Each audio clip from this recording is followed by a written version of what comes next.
Good evening, everybody. I was hoping that I would only be about an hour late, not two, but there you have it.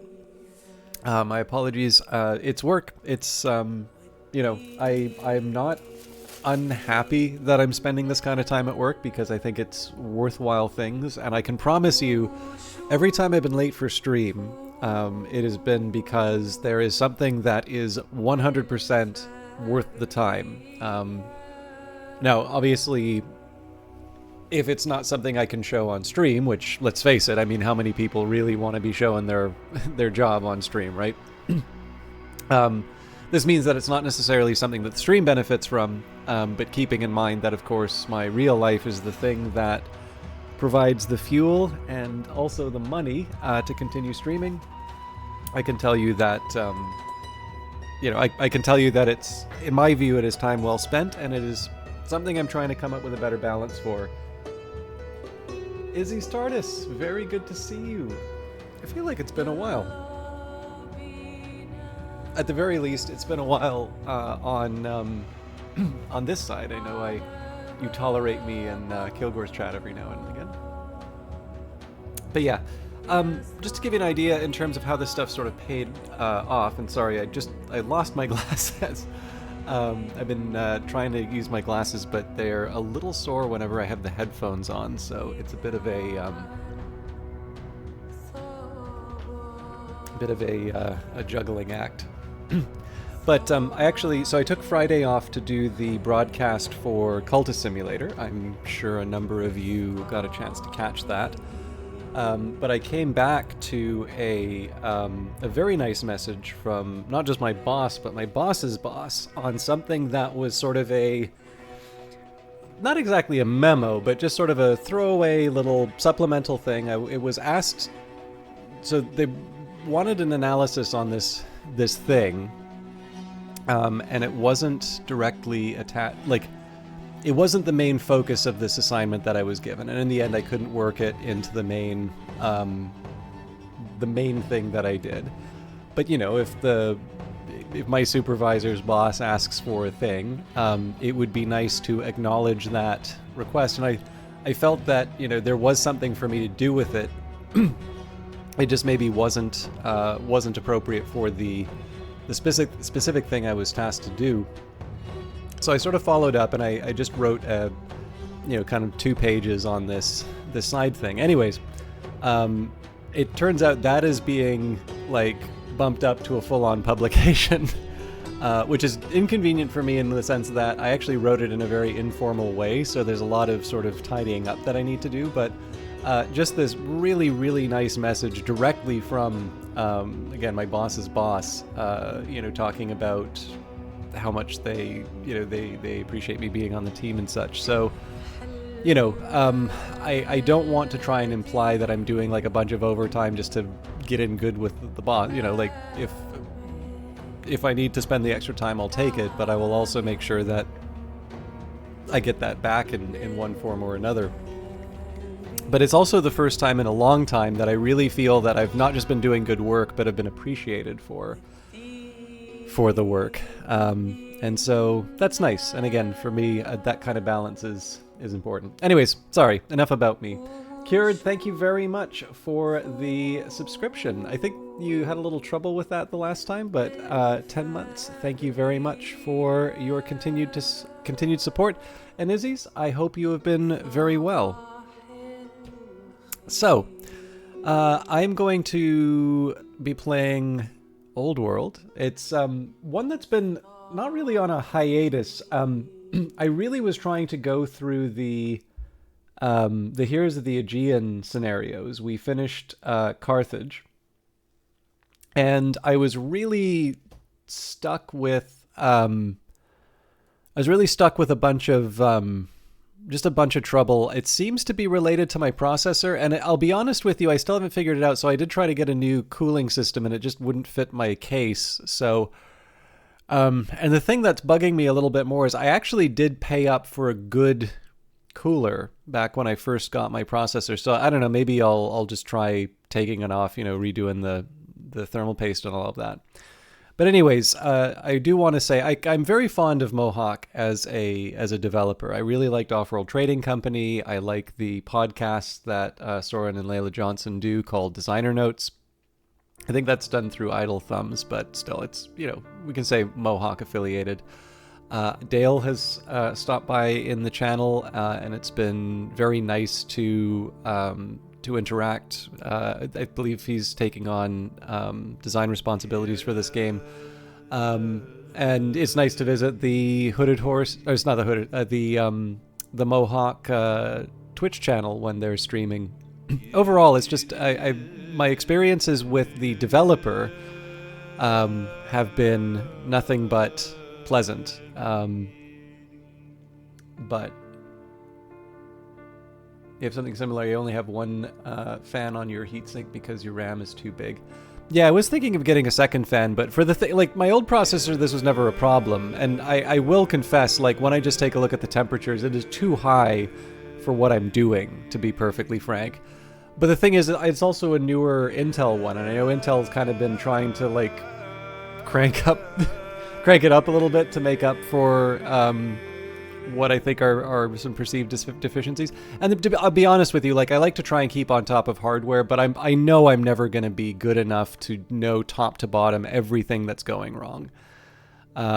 So in any case, I did get to try a couple of things. Mohawk support was very understanding, very patient with my back and forth.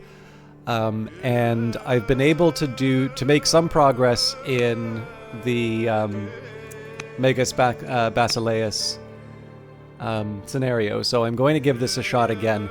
And I just wanted to clarify, so I am very fond of Old World, and again, I kind of go through these peaks and valleys in terms of my ability to play it, just in terms of my overall skill. I feel like I have a tendency, I mean, I was playing this back when it was on Epic, or actually back when it was called 10 Crowns, but I've sort of had these peaks and valleys of understanding, because I keep falling into that trap of playing it as if it's Civ, and then, sometimes forgetting lessons. And then, to be honest, I was never, like, a superstar at the game. I really enjoy it, and I think it's a wonderful and very refreshing approach to 4X games.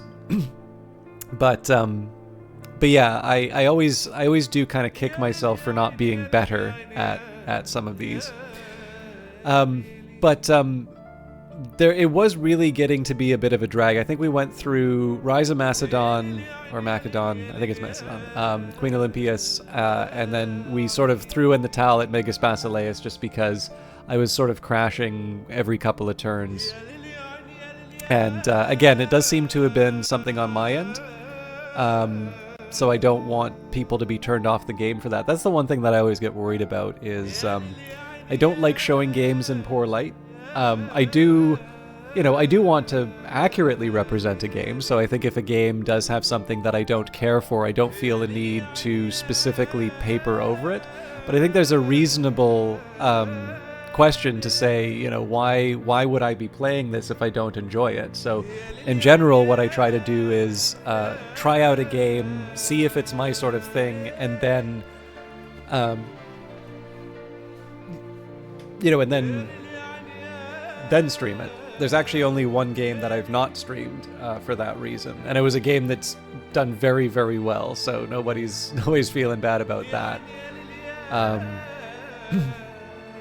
But yeah, in any case, I'm happy to be able to give this a shot again. Also just because I'd really like to do a little bit more strategy on Mondays, so let's do our best. Megas Basileus. So this comes after Queen Olympias. We sort of took care of the home front. Here we're off to Persia.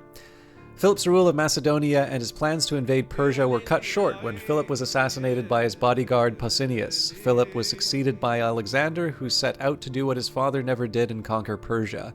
Alexander was a general of unparalleled skill with the greatest ambitions. This scenario starts as Alexander departs Greece and sails to Persia, accompanied by Alexander's most trusted generals, Hephaestion, Parmenion, Seleucus, Ptolemy, and Lysimachus. You will go from the first battles on Persian soil all the way to the ultimate victory over Persia.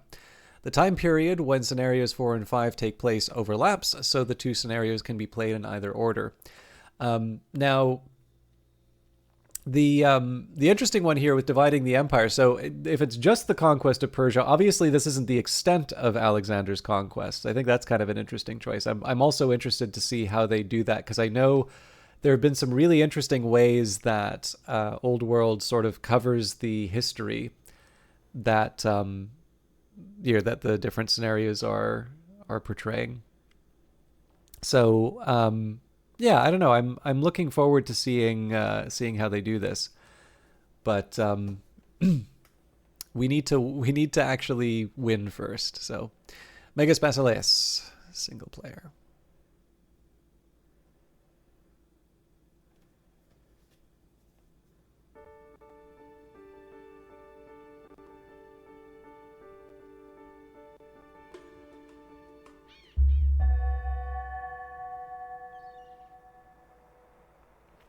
You are King Alexander, the warrior of Greece, and it falls to you to finally put an end to Persia, the eternal enemy of the Greeks. Your father Philip was supposed to lead this war, but he was assassinated. Your mother, Queen Dowager Olympias, has ruthlessly eliminated all other potential claimants to the throne. You have put down uprisings in Greece after your father's death. You razed the city of Thebes to the ground, and now you have set out on the greatest journey a Greek has undertaken since Achilles. Your army has crossed the straits at the Hellespont and is ready to strike Persia. You have left Antipater in charge of the kingdom while you are away, in an attempt to keep Olympias away from politics, though you know that she is too ambitious to remain uninvolved. Whatever happens back home, you do not intend to return to Greece until the Persian Empire has been reduced to rubble. How do we conquer Persia? By the way, how's the game to voice volume going for everybody? You started a goal, land your army. Scenario rules. This is a conquest-based scenario. You will be presented with a series of goals, some of them optional, as you conquer the Persian Empire. The map boundaries will gradually expand as you accomplish goals. Instead of the usual research, you will have access to several repeatable technology bonuses that will provide you with reinforcements. Cities captured by your forces will first need to be integrated into the Empire by completing the integration project before being able to build anything else. Alexander is a very powerful general. The unit he leads can take an extra action every turn, letting it, for example, attack twice or attack and then promote. If the unit Alexander leads dies, he will automatically move to lead another unit.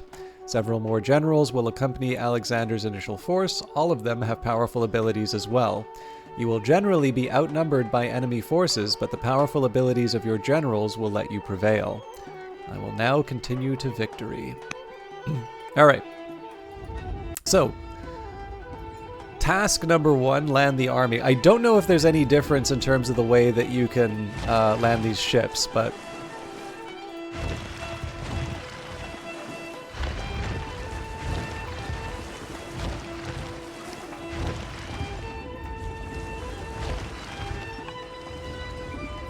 Landing at Hellespont. You have landed on the other side of the Hellespont Straits and are now in enemy territory. The mighty Macedonian army, its foundations laid by your father, is with you under the command of your most trusted generals, and you lead from the back of mighty Bucephalus, a horse so fierce nobody could ever ride him but you.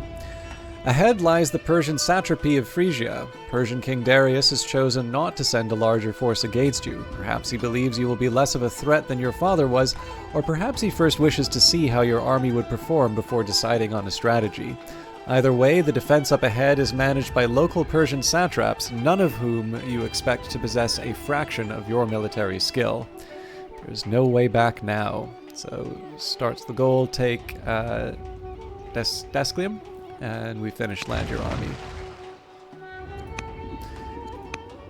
Okay, so everybody's just we're off the ships. I think that includes Alexander. I know it says that he gets multiple moves, but apparently not in this case. Now we do still have a ruler, right? So if we want, we can rally the troops for extra training, and I think that would not be a bad choice here. So we'll rally the troops. And the season, see where it goes.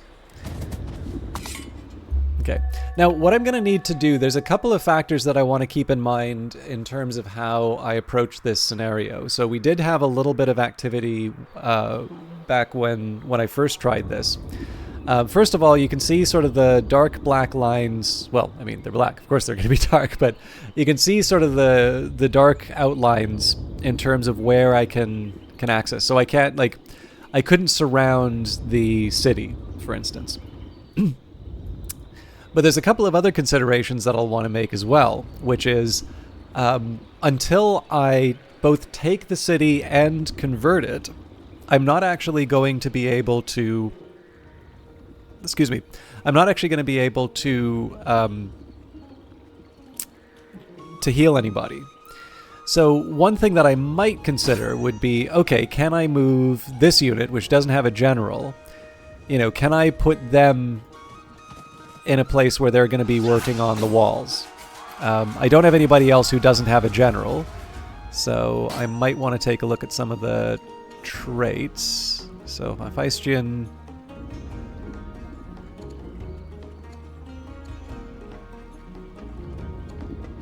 He's also a hero, huh?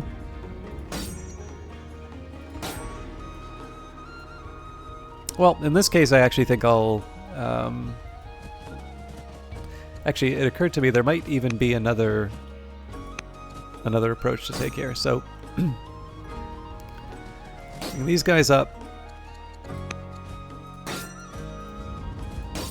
These guys up. So I think I might actually get a higher attack because of the adjacency. Also, I think that's slightly more economical as far as the...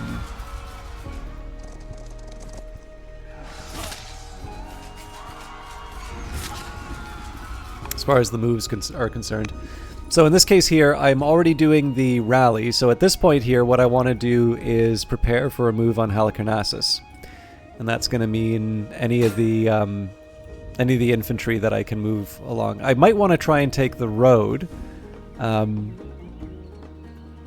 But sometimes easier said than done on some of this, so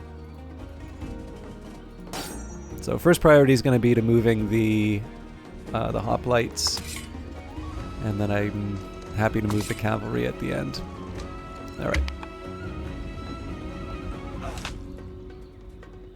The Rally Troops mission of King Alexander the Warrior has led to an event. Soldiers of Greece admire and respect your leadership, recognizing you as one of their own. Touring the streets of... on horseback, flanked by your royal guard, the cheering crowds bolster your spirit. A winding column of troops twists through the dusty streets. Flowers rain down on your head throughout the entirety of your speech. You are adored. Our forces are ready for anything. He becomes inspiring. As a governor, he gains extra culture per culture level. And then as leader, all citizens gain culture. So really what we want to do with Alexander at this point is just make sure that he's, you know, we got to make sure that he's inside the,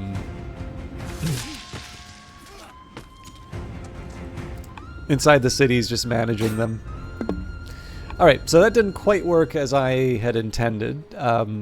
I was going to try and have this be the unit that captured the city, but obviously I didn't have the range. So I'm going to move people up. Now, if I recall correctly, there's a catapult in one of these, which is going to make it a bit scary for my troops.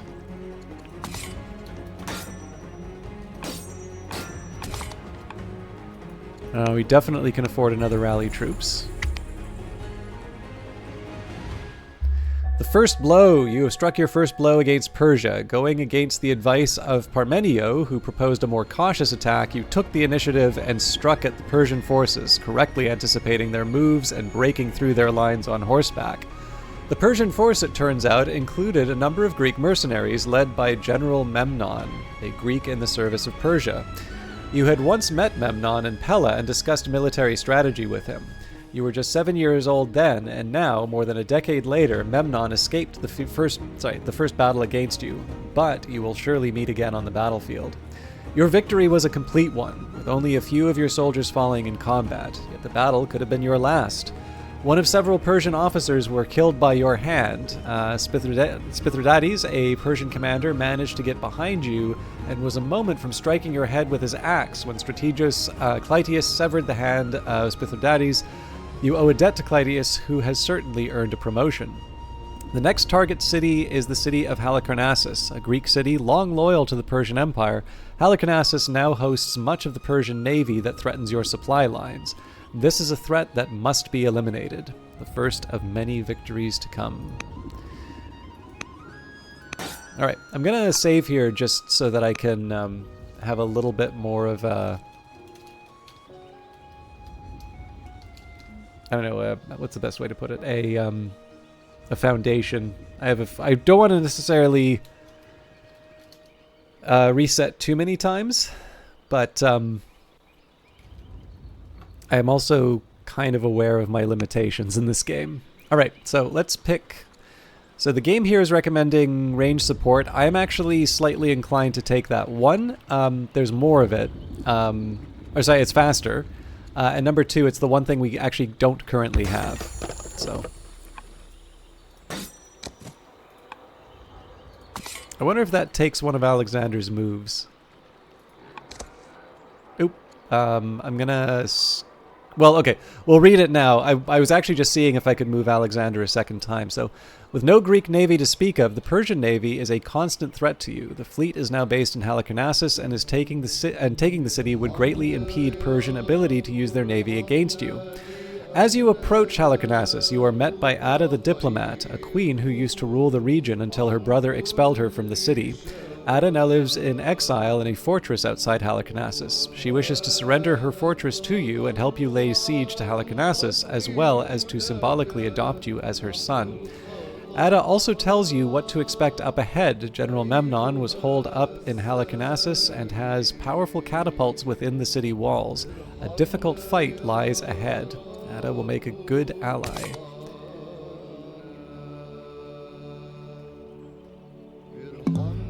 Okay, so if I force marched...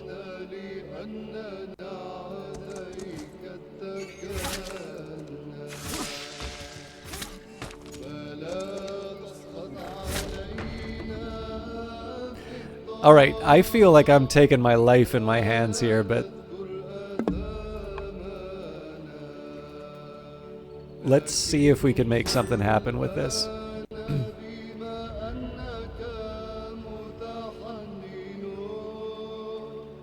I actually think the biggest factor we should put in at this point, so we'll force march here. We need to protect Alexander.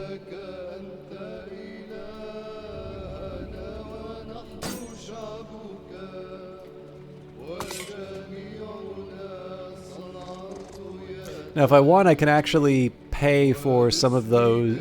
I can pay for some more movement. I guess the question is, to what end?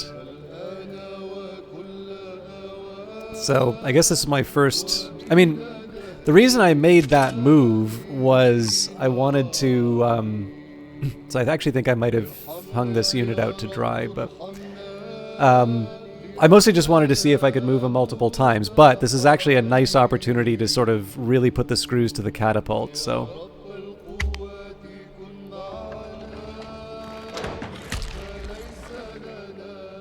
Interesting. You have rallied the military, resulting in higher morale and discipline.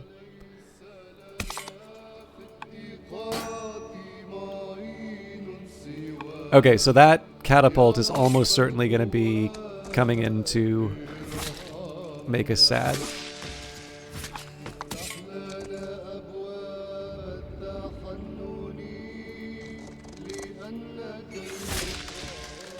Okay.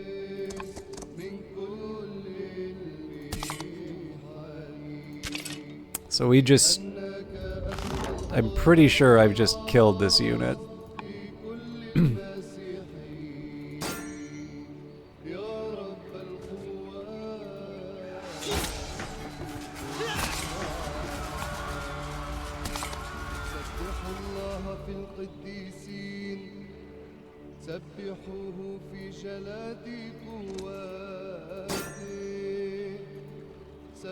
And looks like we still have an opportunity. Right, I don't have the civics to rally the troops. Okay, this actually went surprisingly well.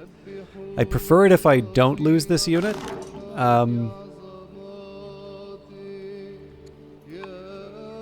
We'll see.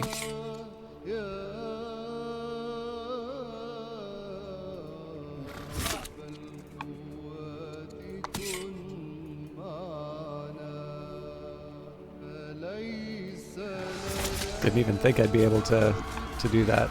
It's even a better turn than I thought.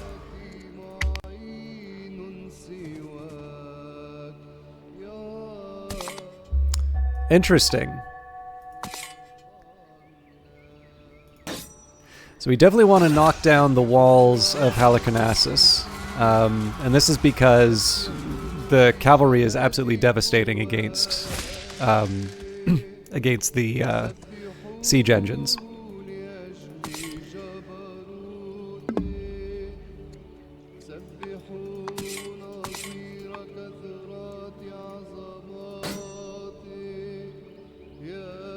Now I guess the other question would be, how much am I willing to risk against these spears?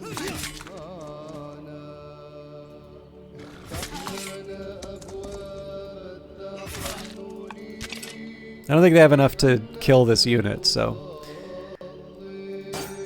And we do have an opportunity to heal the unit, so what I'm going to do here is we're actually going to train them at the barracks. I think I'm going to do the repair damage first and then integrate.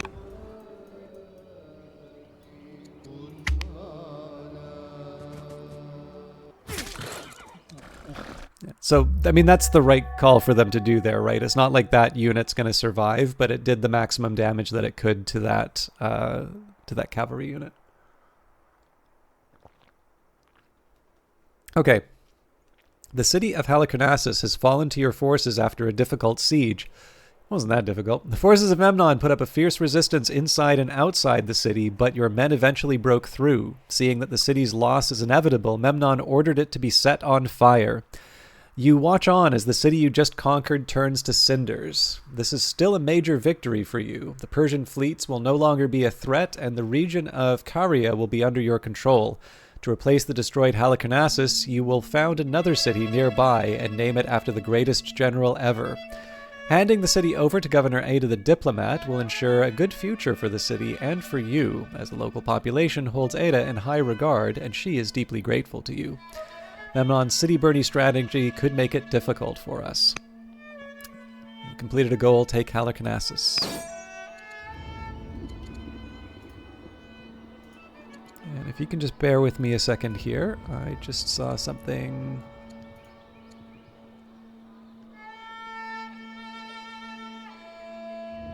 Great. I don't suppose there's any Godless fans in chat, are there? I am, of course, referring to the video game, not your heathen beliefs. And I'm sorry, I just lost my Twitch window.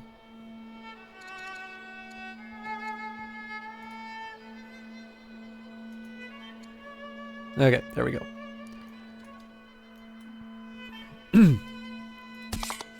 So clearly here I want to heal this unit up. So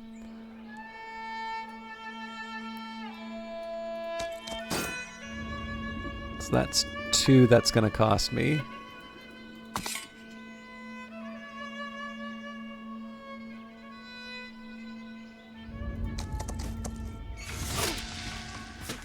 So you can basically just heal this unit almost immediately.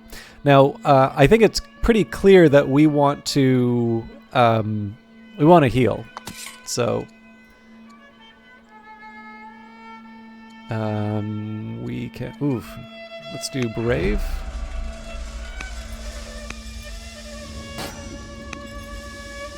I can actually slightly improve the turn, so if I move people closer to the borders, at the very least I get the benefit of a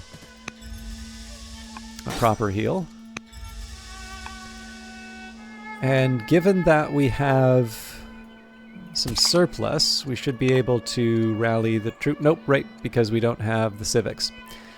Okay, Alexandria is already mine. So there's a few things that I want, but by far the most important is the workers, seeing as we currently have a deficit of iron and stone. So we'll get working on that. And I'm feeling a little nervous about doing this, but I am going to move the unit up. I just kind of see it as investing in the next turn. Okay.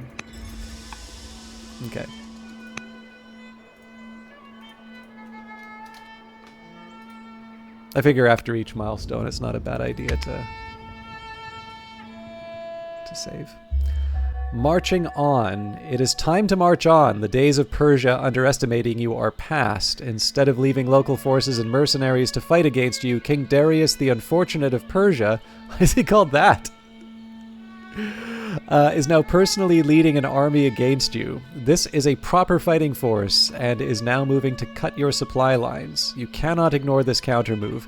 You must quickly get ready for the next battle, where you will come to face King Darius personally for the first time. Now, I am actually going to take a second here to click these links. Looks like there isn't one for Alexander, which surprises me a little bit. But we do have... I wonder if there's just something about the...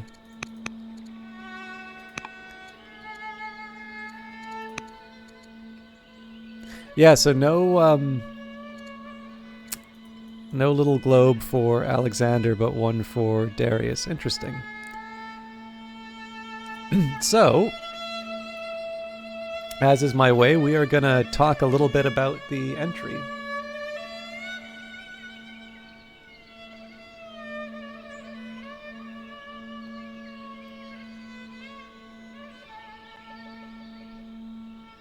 Actually, this one feels a bit strange, because it's talking about Cyrus the Great.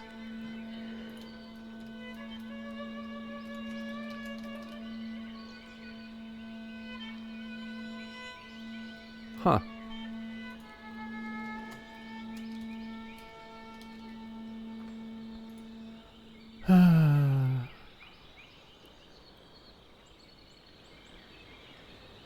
Interesting. I feel like I should maybe make a note about that, because I don't feel like Darius the Unfortunate of Persia should be linking to so I'm just trying to get the screenshot.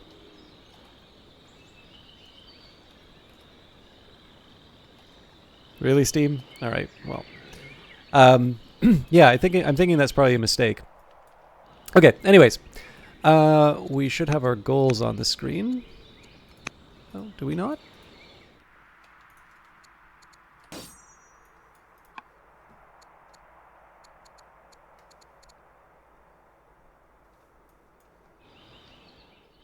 Anyways, my understanding of this is that there should be a battle here, and I mean, of course we got to cut the Gordian knot.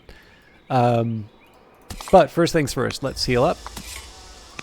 Now I should feel a little nervous about this, right? So it's not an overwhelming force, but it's one that I need to take seriously.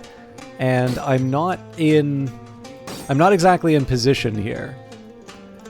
So for instance, if I take a look at this archer, okay, so its basic movement is fine. But what if it decides to want to use extra moves on me? So I think as much as I want to try and make something of this unit here, I think I'm just going to let it stay put. I am going to heal Alexander, and we'll move him... Actually, you know what? I'm okay moving him right up to the front.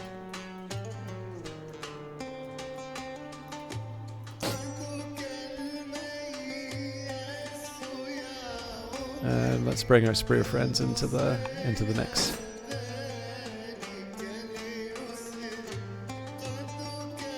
There aren't any pointy things to inconvenience Alexander, so I think I'm actually going to get a little bolder with this unit.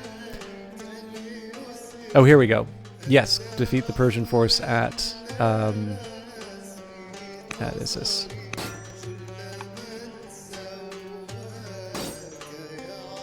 I mean, if I want, I can try and make a move on Gordium, but that feels like a really good way to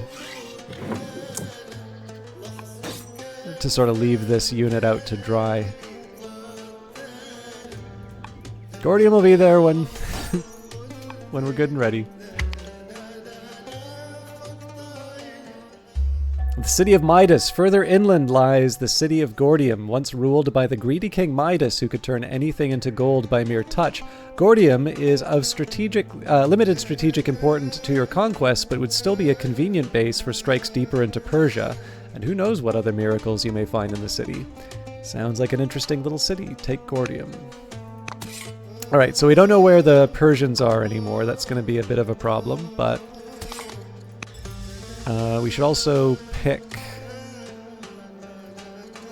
So this is kind of interesting to see that the game actually will give recommendations for you. I am actually slightly more inclined for cavalry support.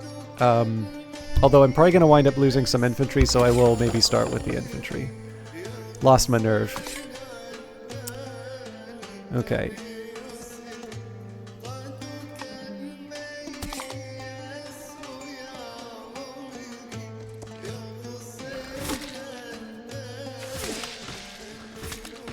Route's just too strong to pass up.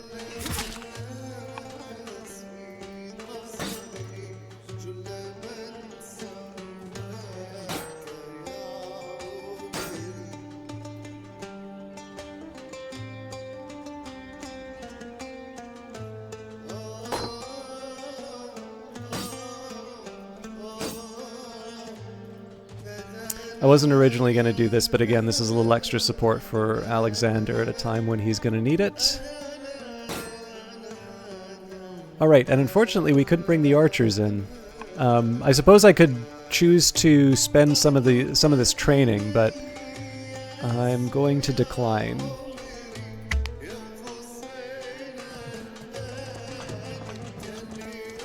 Ah, damn it, Darius. I was really hoping to do the... I mean, it's Alexander. Of course you have to throw your cavalry straight at him. Word has reached you that General Memnon, who fought your advances so hard, has died. The siege at Halicarnassus was thus destined to be the last time you had to pit your military skill against his. Persians may have just viewed Memnon as a useful mercenary, but he had a great understanding of the way you fight and was willing to burn cities to a cinder to stop you. Fighting against whoever follows will almost certainly be easier. He was a worthy... enemy, though the Persians never respected him enough.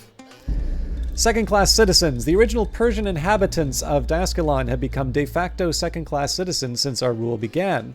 Our own Greek colonists have adopted a superior attitude towards them, mostly due to the influence of the ruling Argiads, who have become infamous in Daskalon for their haughty attitude.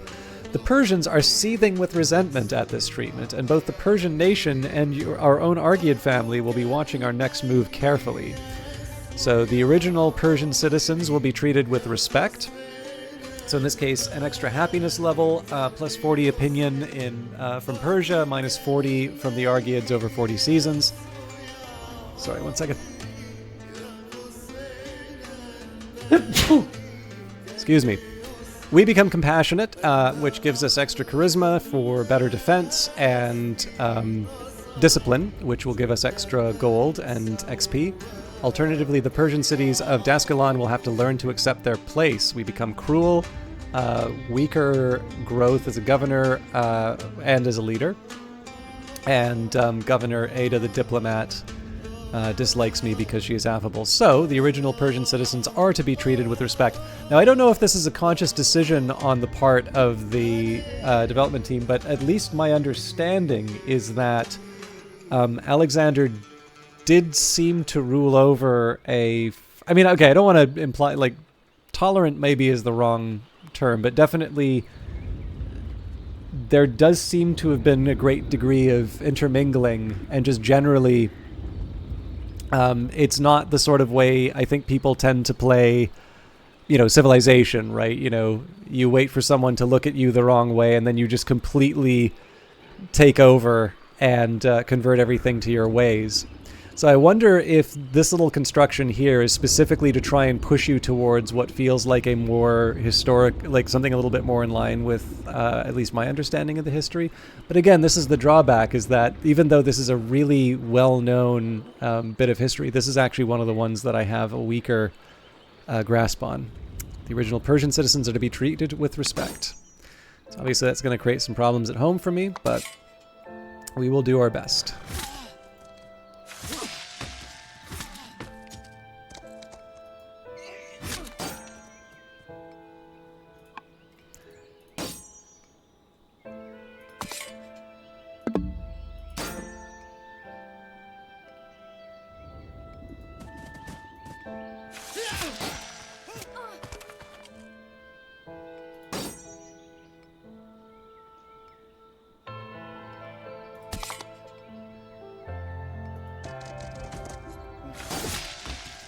Oh. Not gonna say no to that crit. Oh, this is good. So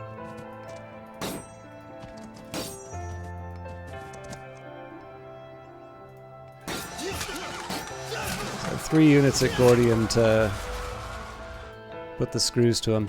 I do think the archers will be more helpful. Well, okay, the archers may be more helpful in a siege, but I'm obviously out of moves, so...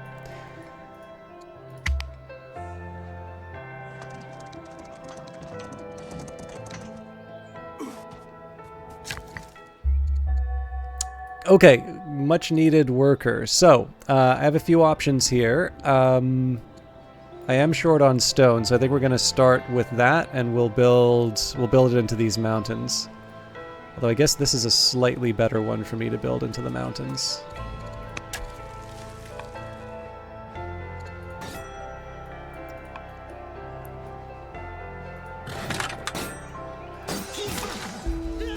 A jailed spy. Recent assaults on Gordium have resulted in crowds of prisoners, a few of whom are native Greeks. One of these captives is a former Greek military student jailed for suspected spying.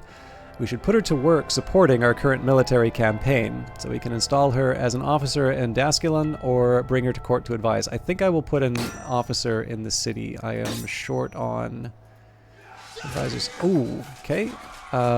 This is an opportunity for us.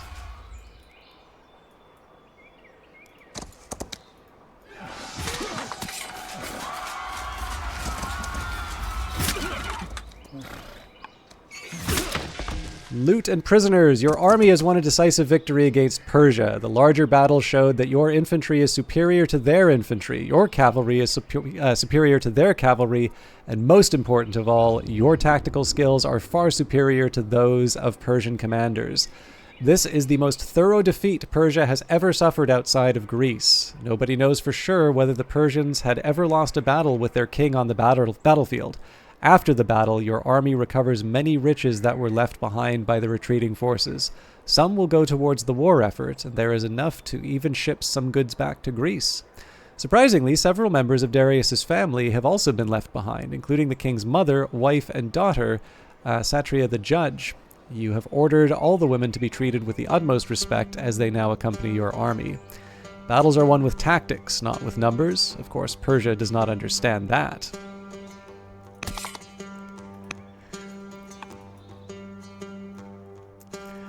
I realized that we did not... it wasn't at Gordium, but I still wanted to make sure that it was Alexander that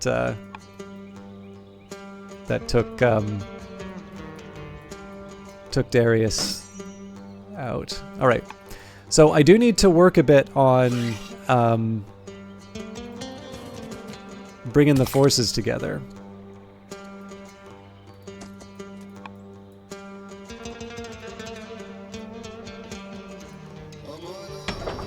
Okay, in Alexandria, I'm slightly inclined to build another worker, to be honest.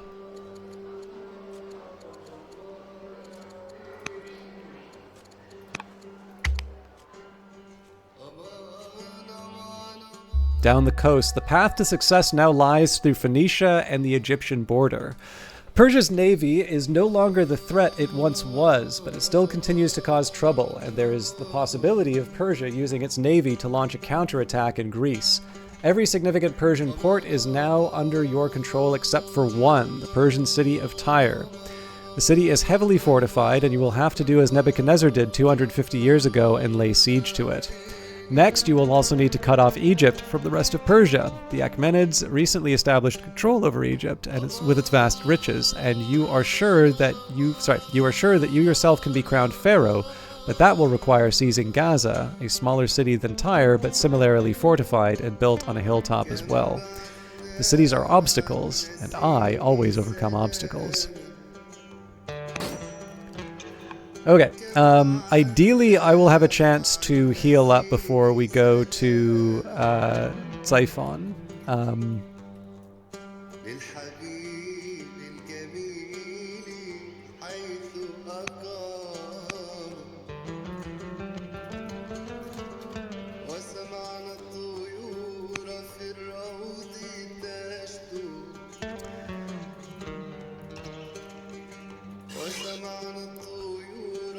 So I think in this case, let's move the units up as far as we can. I will still keep people behind the river. I think I like the idea of focus on this unit.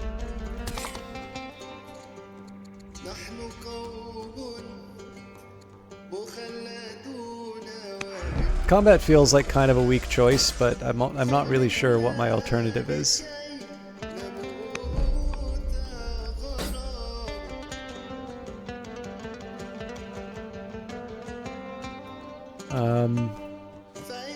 I should be very careful about this, but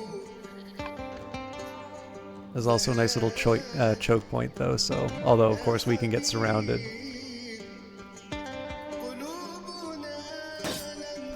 We also have a chance to rally the troops again. Not that I've been making the most of the training, but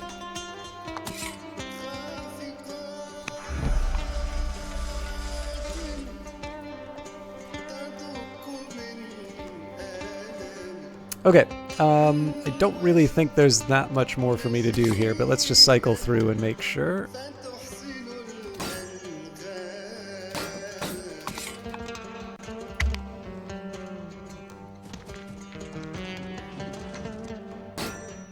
Interesting.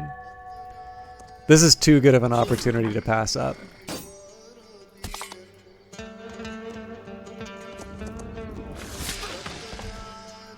I mean, maybe we just go through with it, right? So it's recommending archers here. I think I'm going to go for the cavalry support. This is a long road to go. Again, we're sort of stuck. Stuck up here. We can at least move the units we want to move. I'm sure we'll have enough.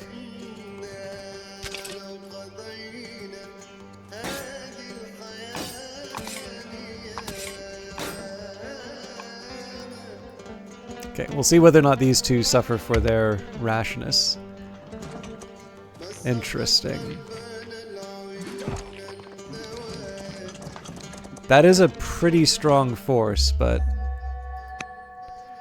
The Gordian Knot. As you enter the palace in Gordium, you see an ox cart there. The locals explain that once upon a time when the city had no king, an oracle prophesied that the next man to enter the city in an ox cart would become its king. A farmer by the name of Gordius rode an ox cart into the city and was declared king, while his son tied the ox cart to a column in the palace with some elaborate knots. After the time of King Gordius, an oracle declared that any man who can unravel the knot will be king of all Asia. Many have tried, but the knots are so elaborate and sturdy that they have resisted all attempts to loosen them. King of all Asia sounds very much like something you should be. You consider the knots, and then slash them with your sword.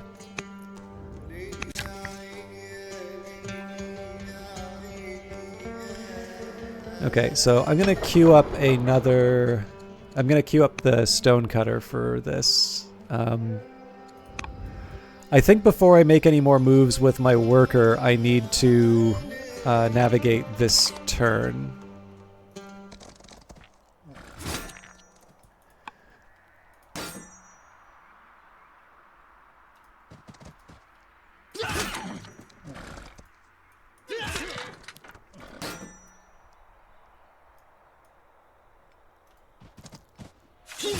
Now known as Alexander the Drill Master, 20 legitimacy. Now, of course, the challenge here is that all of this healing that I could have done is now sort of off the table.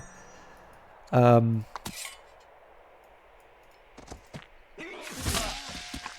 in my view, the opportunity to really put the screws to the Persians,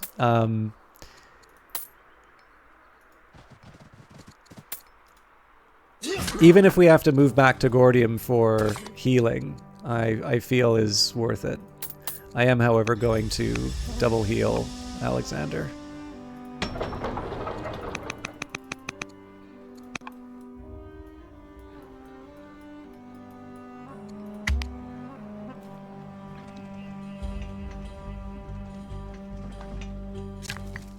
Yeah, so in this case here, I have no problem pushing my units back for healing at this point.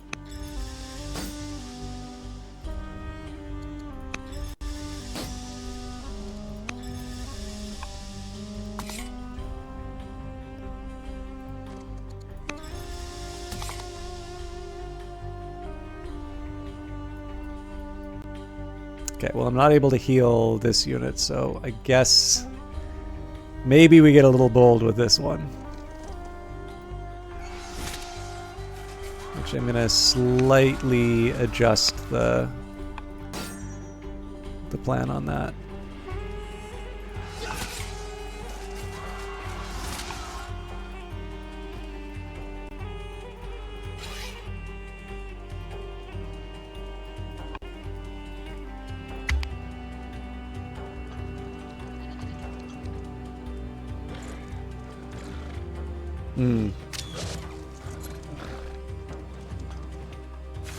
Ouch.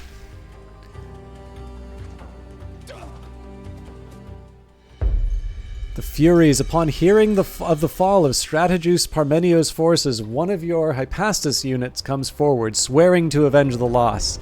They ask to be renamed the Furies after the Greek goddesses of vengeance, promising not to rest until the Persian forces are defeated. Pursue those that would wrong us. The Hypastus is renamed the Furies Bloodthirsty. Alright. Royal correspondence. Soteria, the daughter of King Darius, has been accompanying your army for some time now. She has been treated well and has herself been acting in the noble manner that befits a royal woman. King Darius has sent messengers offering to pay for the return of his family, but you declined. More recently, Darius offered you to keep all of the land that you have conquered so far, and Soteria as wife, as you should send a reply that Darius should address you as King of all Asia, and should come with better proposals. Let Darius know that if I wish to marry Soteria, his permission will not be necessary. Alright.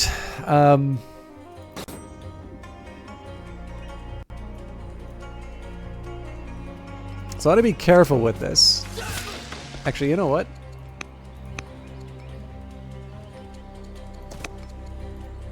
So I don't know if the garrison gives me a bonus or not. I don't... It doesn't look like it does.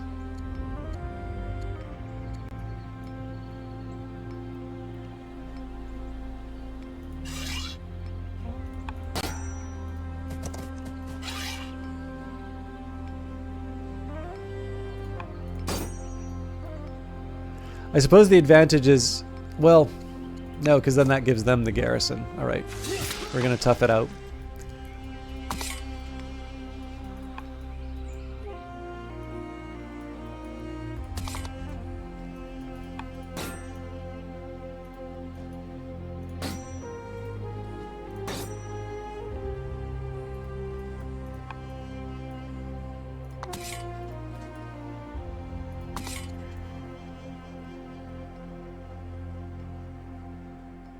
This, however, is going to be one case where I force march.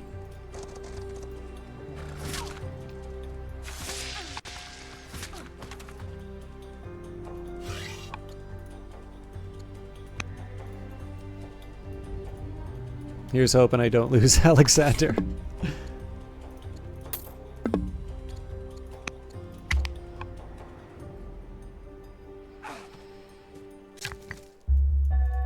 Okay, so first thing I want to do is actually move into position. Oh.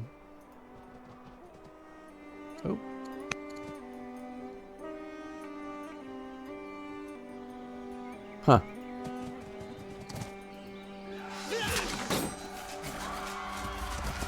So obviously crossing over that river isn't going to do that much, but...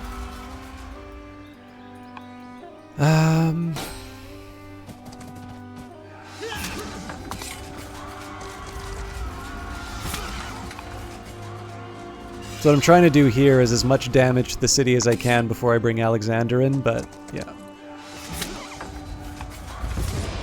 Companions and captives, you note with pride during the attack on, is it Ctesiphon? Anyways.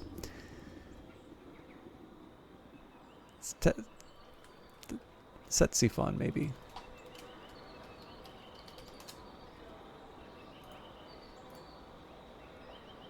Ctesiphon.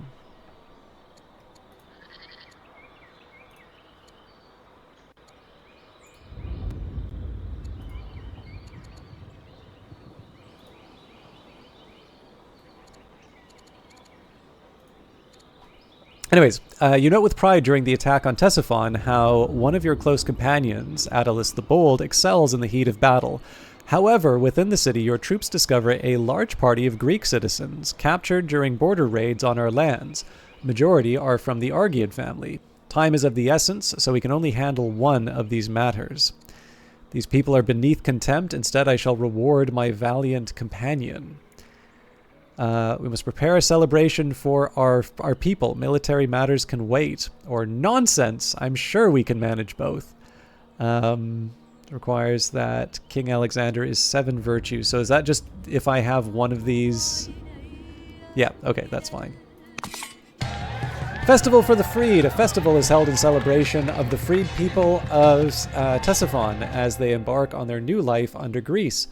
One of those freed, Metrodora the Bold, catches your eye, for she is a rare beauty and intelligent too, according to the officials tasked with administering the newly freed city. A sudden urge strikes you. We should bring her to court, make her a minister. She must be mine and mine alone, becomes lover, or this seems like trouble. Court. Okay, game is recommending more range support. Now the drawback is I haven't really been able to capitalize on that. I'm gonna go for cavalry again. I'm okay leaving people... Well, let's make sure all the pointy things are in the same spot. And I do need... Okay, so adding a general costs... Oh, interesting. So he just straight up died. Oh no, he just moved to the... Okay.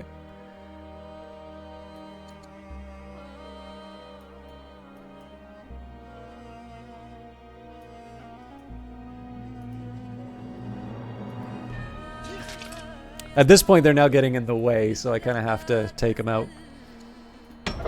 Okay, Gordian will integrate. And I've sadly been sitting on this worker without doing anything, so I'm definitely going to need to work on that soon. Persia has begun construction of the mausoleum. Troubled companion. Your favorite companion, General Attalus the Bold, recently elevated to general, seems troubled of late. Drunken escapades do little to lift his mood, until one evening he professes to be in love with Governor Ada the diplomat. He wishes to marry her and asks for your blessing, despite the obvious issue that Ada does not love him, but rather you. Or so you hope. Whom do you love more, General Attalus the Bold or Governor Ada the diplomat? And how will you respond to Attalus's request? So I cannot support this, and he becomes miserable. Yes, you have my blessing. Personal religion. Though Greece has no state religion, many people follow their own faiths and practices. The Persian pagan priests of Gordium say that the support of the gods will only strengthen your rule and offer to teach you about their ways. Will you accept?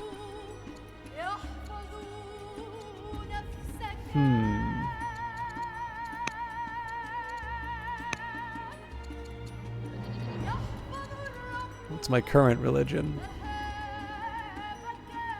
Let's go for it. The truth hurts. Oligarch Arabas of Daskylion, head of the powerful Argead family, would like to know what you think of his new outfit. The truth is, you hate it. It is garishly colored and poorly made. However, taking such a blunt approach to one of the more influential people in your realm may not be the most diplomatic action. So, brilliant, amazing, the best ever. Or, honestly, I dislike it. General is Alexander is you, and General of Bucephalus. We can upgrade my wisdom, my courage, or my discipline. I think going for crazy courage is a good option here. Okay, how long is it going to take me to build... Okay, it's 4 seasons to build most of this stuff.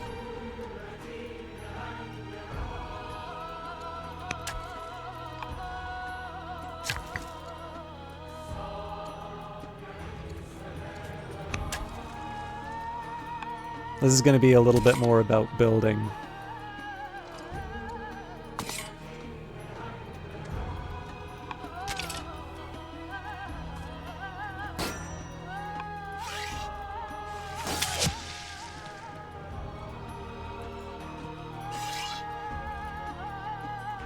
Now, clearly the problem here is that I'm giving the Persians an opportunity to sort of rearm. But I do also have the opportunity to sort of heal up all of my people as well. So, you know, it's the anti-Lebanon mountain? I don't think I'd ever heard of it, though. All right.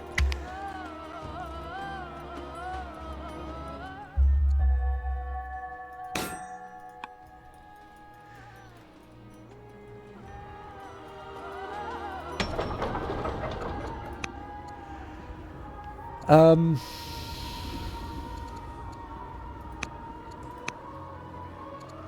think a worker's the obvious first step here. Okay, so again, I think consolidating the forces is the way to go here. I would sort of like to get to the border, but I have other priorities right now. So let's go for guard. And I'm going to take the view. I'll basically anybody who's at the back gets the priority.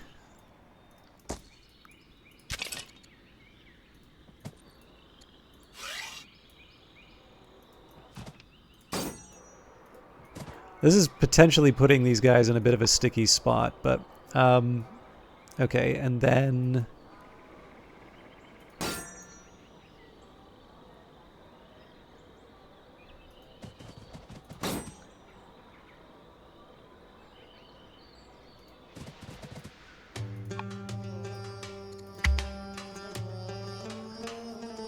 where I can, I'm going to try and keep the units close.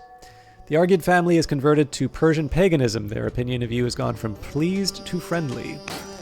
I've also forgotten to rally my troops a couple of times. Now, I've currently got a big surplus of training, so this should be a time... Oh, great. Actually, we have a chance to heal up, so...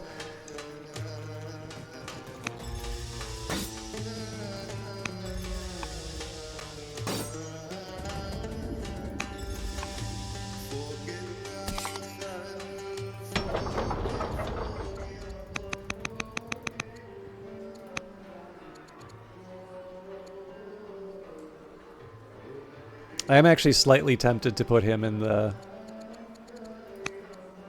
Yeah, why not?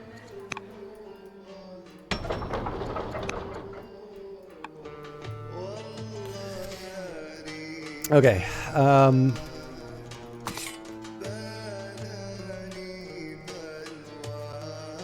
I could try and do an end run around Tyre, but I'm not sure that's the best option.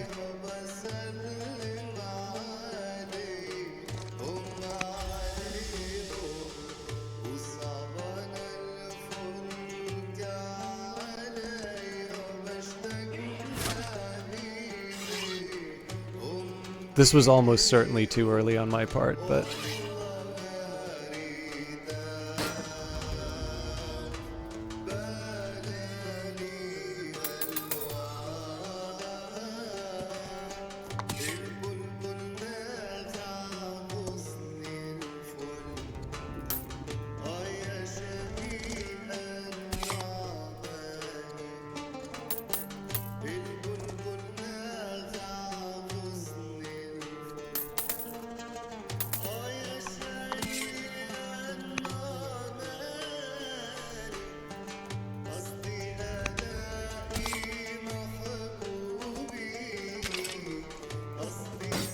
Oh, good lord. I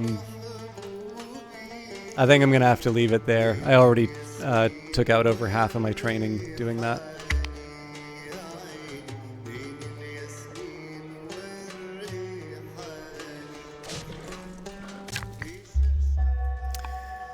Okay.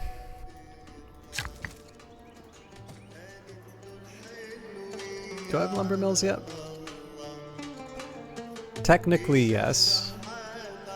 I'm willing to give up this particular one, but...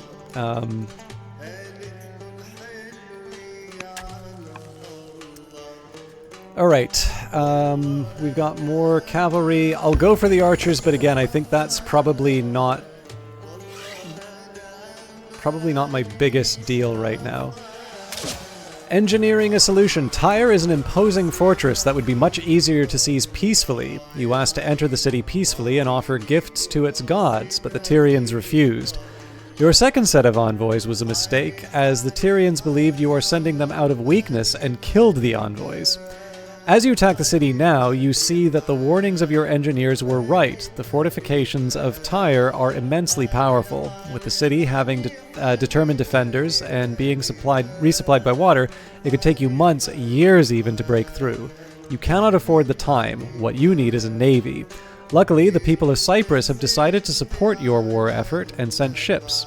Together with the ships you captured at other Persian ports, you now have enough to blockade Tyre.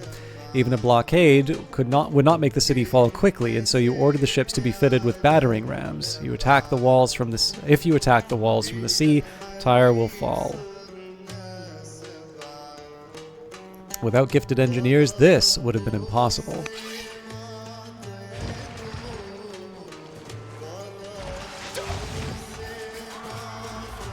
So I only got 2 of these things.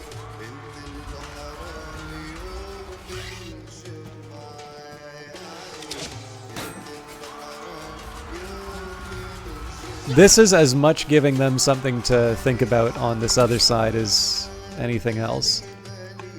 I do so wish I had more orders. Alright.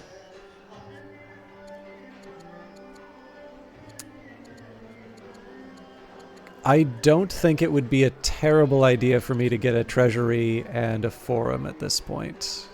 Civics are definitely a shortfall. Money's okay, but...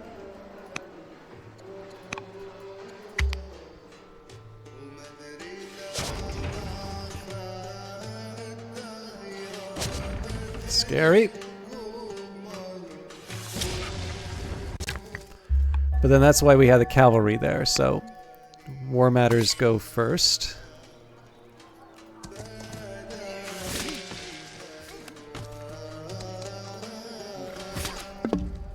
You kidding me?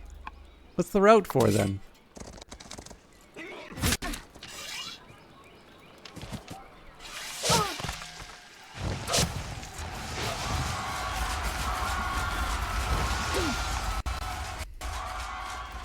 Okay, so seems to me like our opportunity now is to get all the units up before I do anything else. In fact, we're just going to skip the whole infantry towards Tyre thing altogether.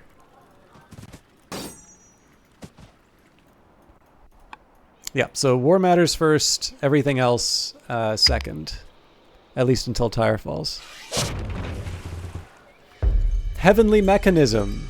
Actually, you know, let's read... we'll read the item first and then we'll move on.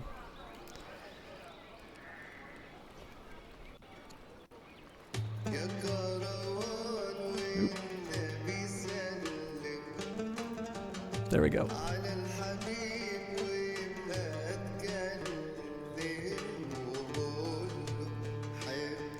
I think it's Antikythera Mechanism. Is an ancient Greek hand-powered orrery model of the solar system, described as the oldest known example of an analog computer used to predict astronomical positions and eclipses decades in advance. It could be used to track the 4-year cycle of athletic games similar to an Olympiad, the cycle of the ancient Olympic Games. This artifact was among wreckage retrieved from a shipwreck off the coast of the Greek island Antikythera in 1901. In 1902, it was identified by archaeologist Valerios Staeus as containing a gear. The device, housed in the remains of a wooden-framed case of uncertain overall size, 34 centimeters by 18 centimeters by 9 centimeters, was found as one lump, later separated into 3 main fragments, which are now divided into 82 separate fragments after conservation efforts. 4 of these fragments contain gears, while inscriptions are found on many others. The largest gear is about 13 centimeters in diameter and originally had 223 teeth. All these fragments of the mechanism are kept at the National Archaeological Museum Athens, along with reconstructions and replicas, to demonstrate how it may have looked and worked. In 2005, a team from Cardiff University used computer X-ray tomography and high-resolution scanning to image inside the fragments of the crust encased mechanism and read the faintest inscriptions that once covered the outer casing. This suggests that it had 37 meshing bronze gears, enabling it to follow the movements of the moon and the sun through the zodiac to predict eclipses and to model the irregular orbit of the moon, where the moon's velocity is higher than its perigee than its apogee. This motion was studied in the 2nd century BC by astronomer Hipparchus of Rhodes, and he may have been consulted in the machine's construction. There is speculation that a portion of the mechanism is missing, and it calculated the positions of the 5 classical planets. The inscriptions were further deciphered in 2016, revealing numbers connected with the synodic cycles of Venus and Saturn. The instrument is believed to have been designed and constructed by Hellenistic scientists and has been variously dated to about 87 BC, between 150 and 100 BC, or 205 BC. It must have been constructed before the shipwreck, which has been dated by multiple lines of evidence to approximately 70 to 60 BC. In 2022, researchers proposed its initial calibration date, not construction date, could have been the 23rd of December 178 BC. Other experts proposed 204 BC as a more likely calibration date. Machines with similar complexity did not appear again until the astronomical clocks of Richard of Wallingford in the 14th century. I'd love to kind of do a bit more on this, but I'm going to leave it at the opening introduction on that. A scientist from the Agelia visits the court to explain the marvelous device he has designed. It is an impressive system of gears arranged in a particular pattern that is striking to the eye, with handles and arrows attached to the gears. The device, as the scientist explains, can calculate with ease figures that challenge the wisest scholars, such as when the sun gets blotted in an eclipse, or when the Pleiades rise in the sky. The court is very impressed by such a design and has already learned a lot from the drawings presented. Unfortunately, the scientist is not as resourceful as he is brilliant. He lacks the resources to actually build his device, which would surely improve our understanding of the heavens. So I'm not 100% sure what the science is really going to give me here, but we will buy up 100 iron for our friend here. Okay, gets us more stuff. I am actually slightly inclined towards a resource shipment at this point. I certainly don't need more units. So I might be able to rally the troops, but let's focus on the mission.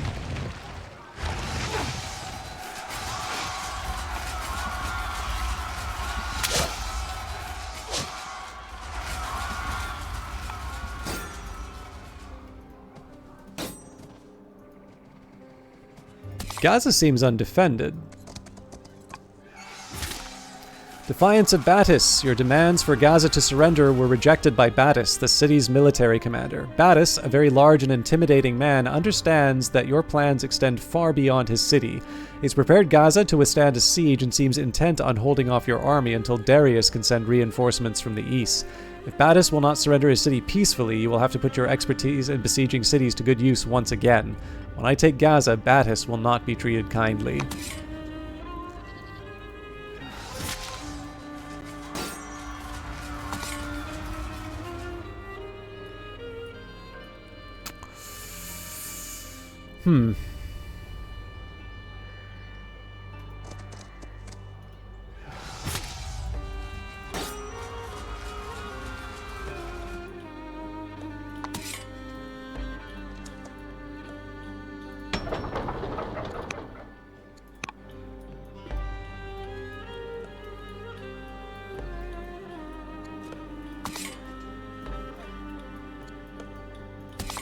I think I should probably just move the units up at this point.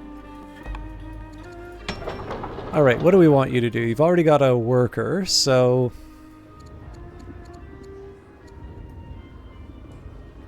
expanding the borders wouldn't be a terrible idea, but I actually don't have that much to work with. I'm going to start with a treasury, and we'll take it from there.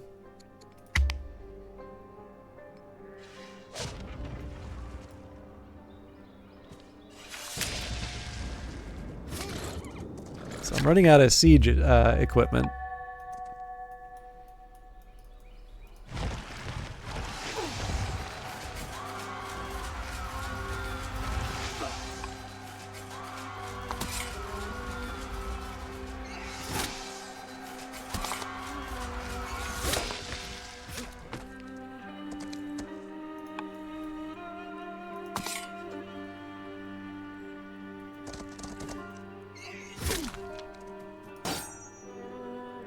So I would have preferred not to waste... Okay.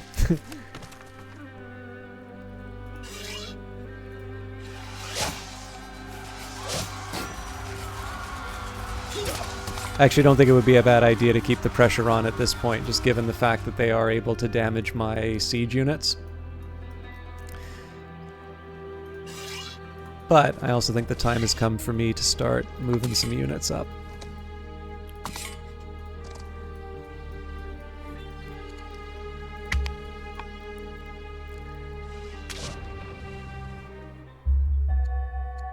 Strategos Lysimachus the hero has converted to Persian paganism.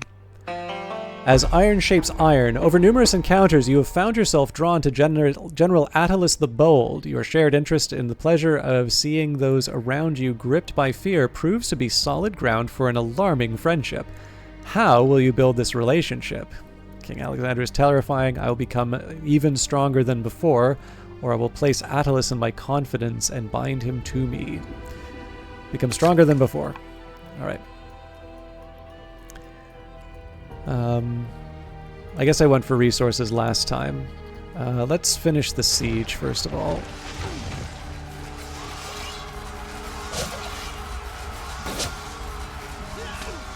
I actually think we're at the point now where I can afford to throw everything at it. You are now known as Alexander the Valiant. Troops ransack Tyre. On entering Tyre, our invading forces ransack the city and devastate its surroundings. Should we allow such brutal behavior? Let the troops have their spoils. They've earned it. Let their general Attalus join them in gathering loot. Or stop this atrocity, we shall preserve the city. Now let them join in. Alright, so this is going to be the point where, again, we try and consolidate the units, but I think the priority is now going to be getting...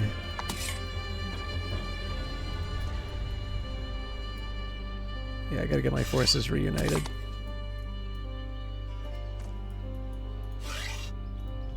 This is actually murder on the orders. I'm not making any use of these guys. I'm going to do resource shipments just because we have too many units at this point. After one too many nights of revels, Oligarch Arabes of Daskalon is now a drunk. Intercultural celebration. The original Persian citizens of Gordium are prospering wonderfully under your rule. They have made great strides in culture since falling under your administration. Should we celebrate our mutual understanding and prosperity? Either let the celebrations begin, we lose some money but gain happiness, or I don't care much for these foreigners. No, let the celebrations begin. Okay, again, I do want to start working on these workers. Yeah, actually now seems to be the time for me to do that sort of thing. So we'll get you to put a quarry down. I do need some iron mines at some point.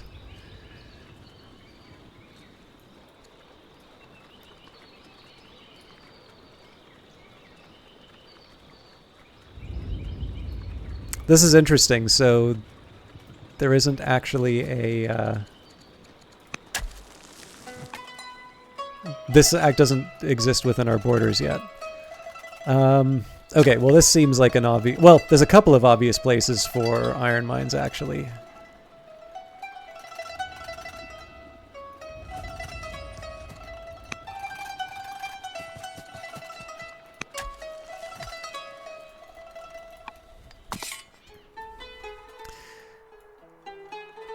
Okay,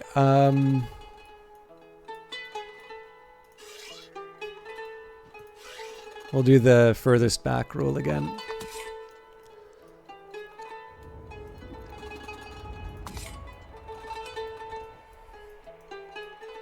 Presumably we're heading into Egypt next.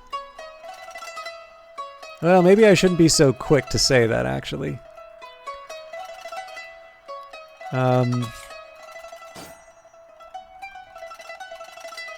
So everybody who needs healing should probably be in Gaza.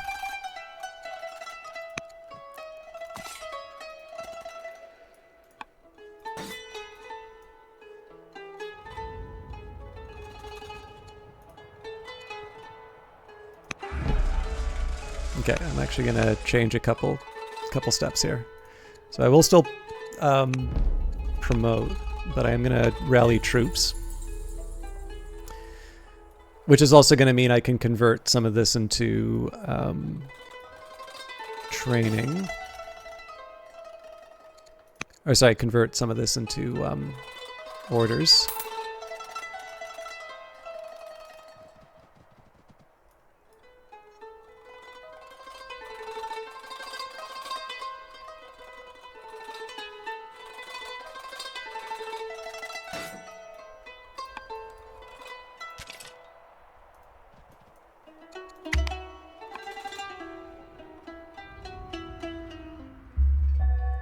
Persia has begun construction of the necropolis. You are known as Alexander the Conqueror.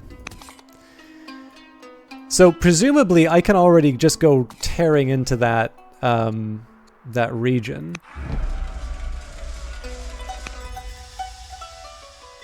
Oh, nope, the event's got a trigger. Okay.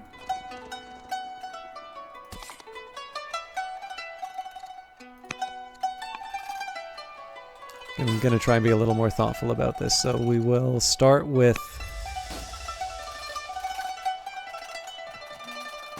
a solid block of infantry, although I should be healing up.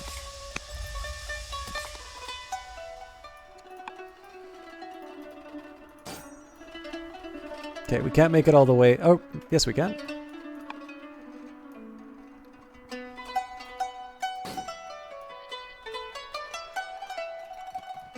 So I need to make sure I have something in Tyre to continue capturing it.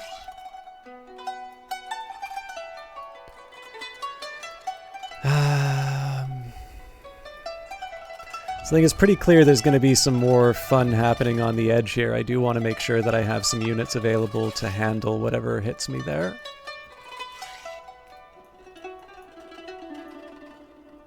And that's all she wrote. Well, now I can get one more order.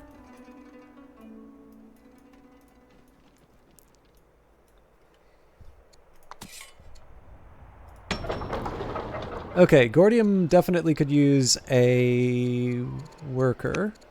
And at some point I'm also going to need to... Oh, you know what? I'm going to keep bringing in archers, but I'm going to bring in archers so that I can house them in their various cities. And then I should actually maybe also consider bringing in some spear units just as sort of little patrols in the area. Because we've got like we've got the barracks and such. Yeah, okay. I am actually going to go back to bringing in new units.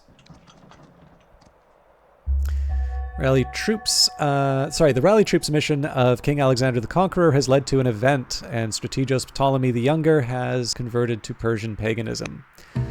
Proud throngs, in an effort to inspire your forces, you visit every city in Greece, speaking before the throngs of eager soldiers. The gatherings attract proud citizens who openly share their food and drink with the assembled crowds.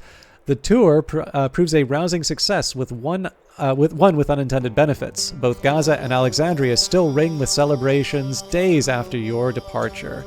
We should always celebrate our brave soldiers. America. All right.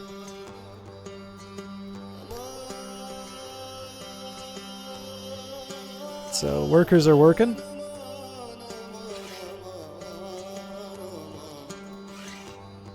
Archers are arching.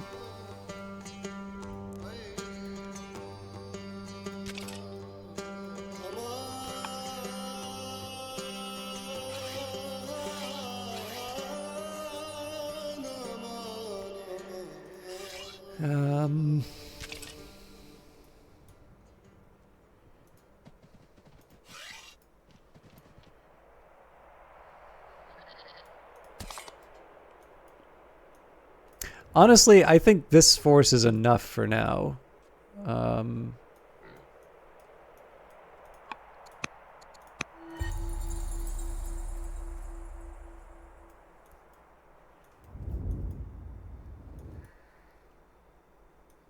Yeah, let's see where this goes.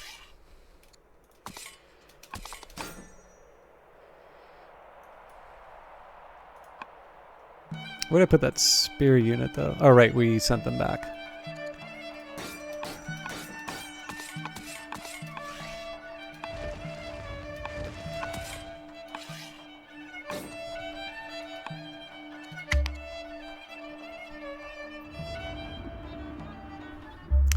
Governor Metrodor the Bold has converted to Persian paganism.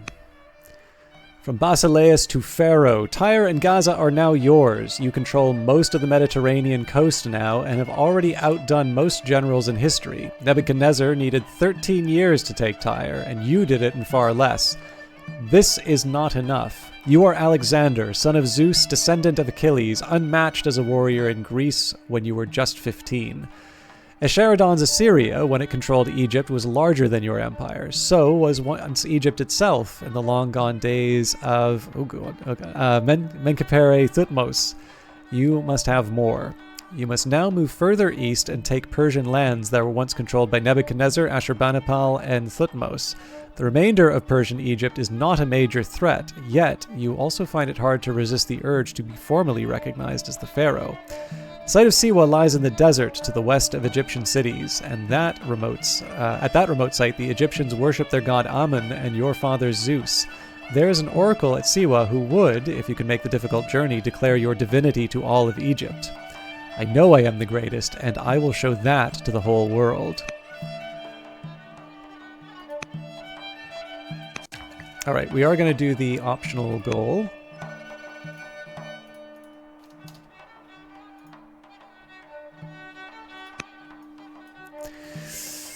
I'm going to go for archers this time just so I can load up some... God, I picked a bad time to do this.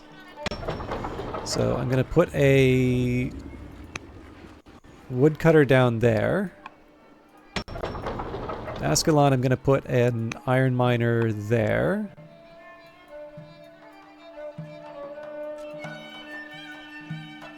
Okay.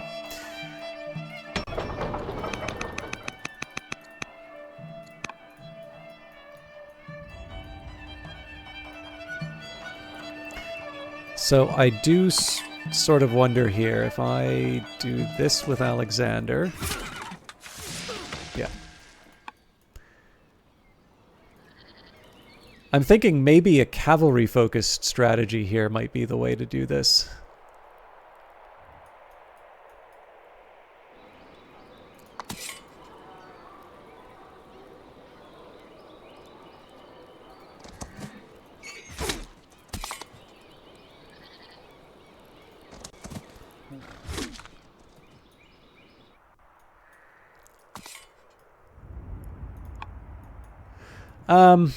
Nah, okay, I'm changing my mind.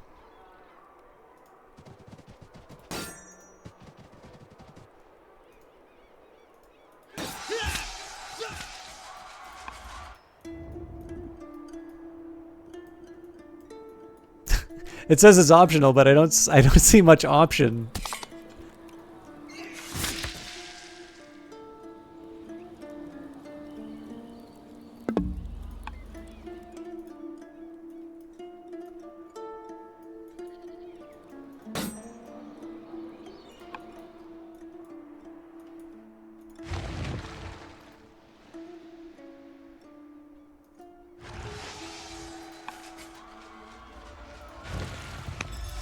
It's actually good to know I have that siege option. Okay, so looks like I can afford to go running around with a few of my units here. So we are slowly building what we need. I think probably, yeah, before too long we should probably start putting down some of these urban improvements.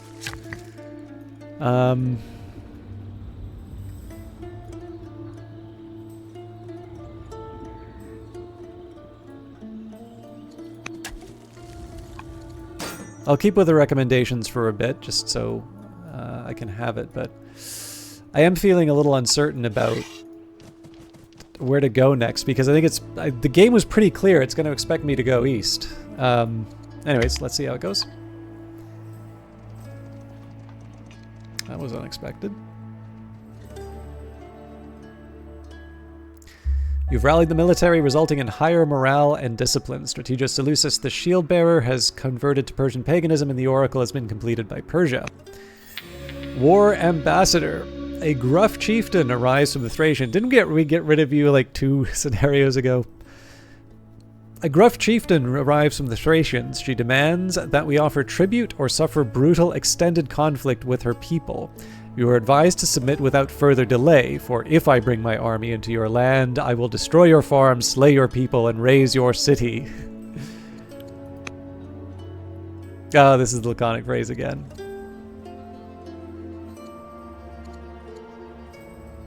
If.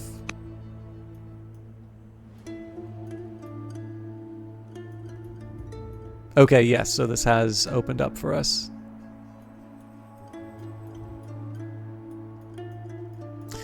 This is actually going to be quite a challenge for us. So this is definitely where my cavalry should be going.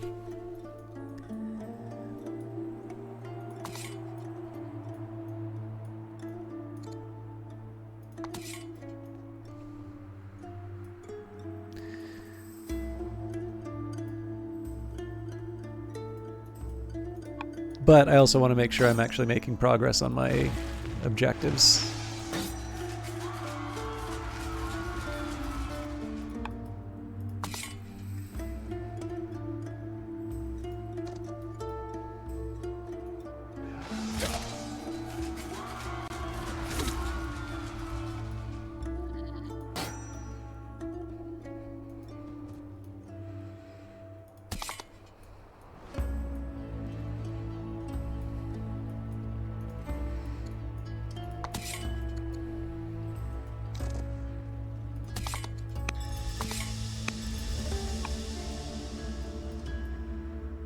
So the reason why I'm saying we want to focus on cavalry, first of all, we've got big wide open fields here, but second of all, there are the axemen, and I believe the axemen get a bonus against spear units. Yeah, anti-polearm.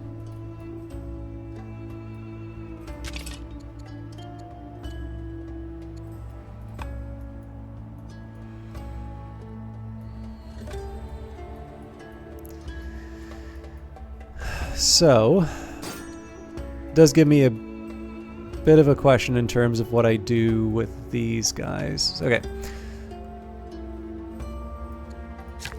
First of all, I do think the time has come for me to start investing in urban improvements.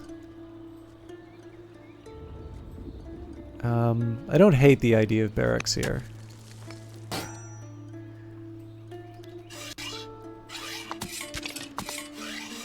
Okay.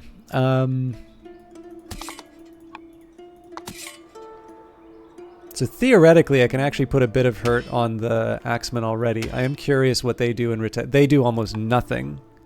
Okay.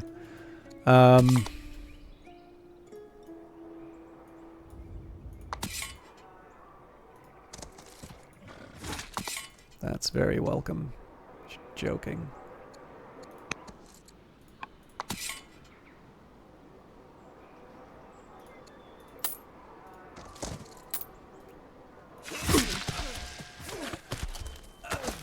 So this is not on an open field, so that's going to be a bit harder there, but...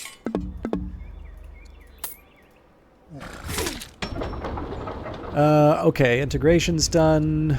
We almost certainly will give them a worker.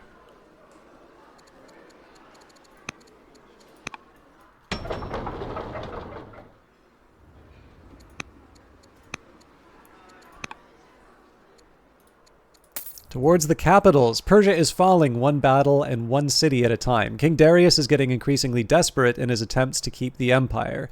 He keeps sending messages to the western governors to encourage them to resist you. He keeps offering your generals tribute and titles. Darius has likely realized that your goal is nothing less than the conquest of all of Persia, with you taking the Achaemenid throne. The cities you have taken so far have been on the periphery of the Persian Empire. Many of them only had Persians in the ruling class. With the population at large not giving much thought to who governs as long as the granaries are full and the bandits remain outside the city walls.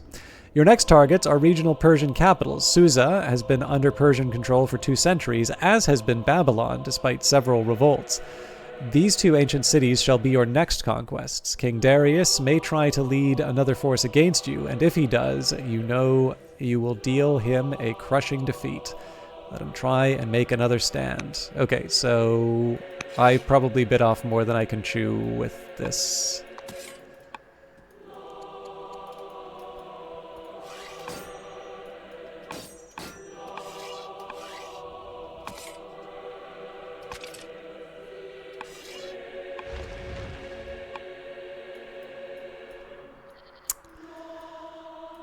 I think I'm going to start moving some pokey units.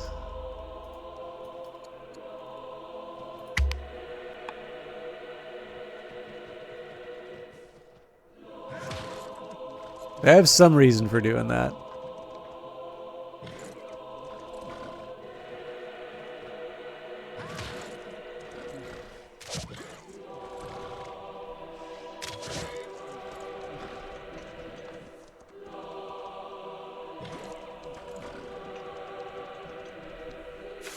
Ouch.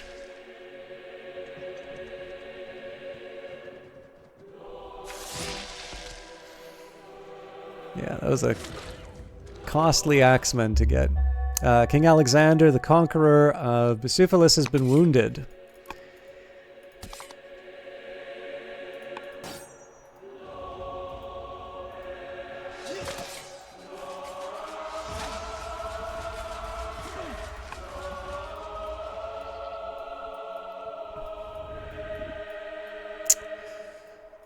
So yeah, I'm going to focus, I am still going to use Alexander to get as far as I can into this region as I can. But I think it's really clear we need to invest a lot into this part.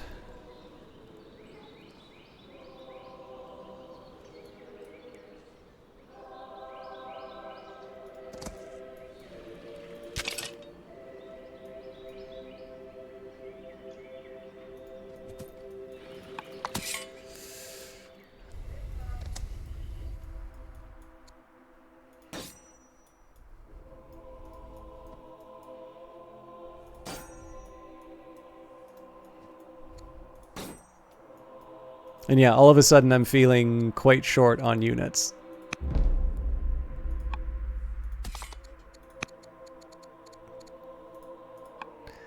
Let's make sure all my cities have governors.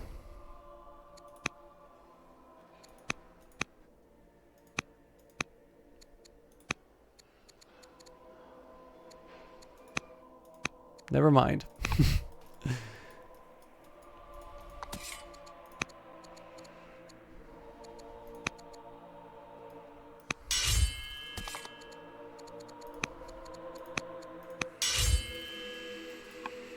Okay, you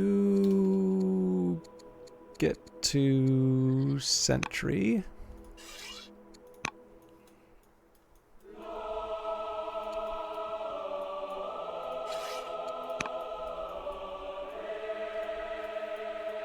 Should probably consider building some ships at some point, because it's occurred to me that being able to go from Alexandria to Egypt, I think we'd only need about 3 or 4 of them to be able to cover the Mediterranean, and that will save me an enormous trip over land. Now, the drawback is that does mean that I need to use Alexandria for more than just resource generation, but I think I can live with that. You've got to keep capturing. I'm not crazy about the fact that I'm sort of letting the Persians take the initiative, but given that Alexander's having his adventure in Egypt, I also don't think that's a terrible way of going about things right now.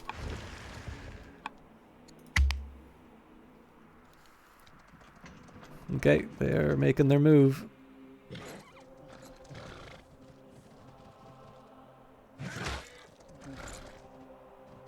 The problem is I am hopelessly outclassed by the AI, so this is going to get a little scary.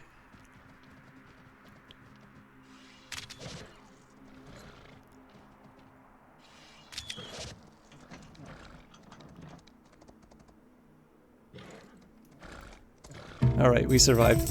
Much to everyone's surprise, the original Persian citizens of Ctesiphon, far from resenting your new rule, are prospering and happy under it.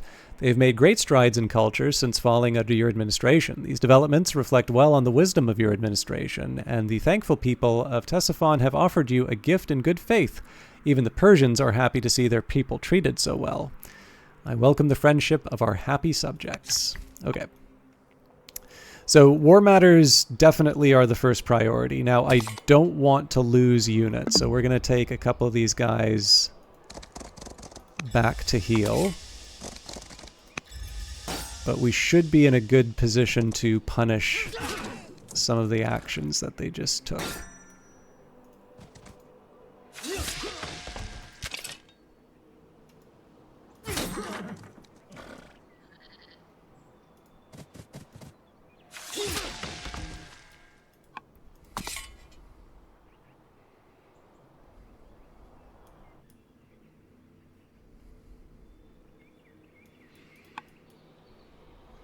Okay.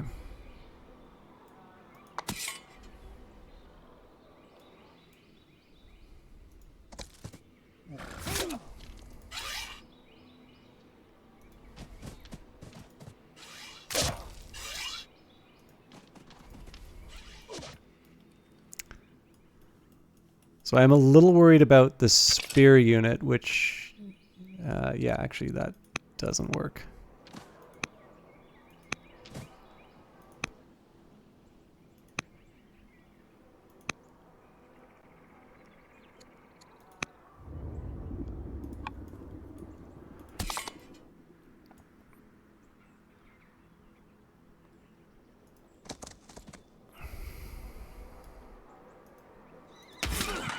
I think I've just killed this this unit, if I'm completely honest, but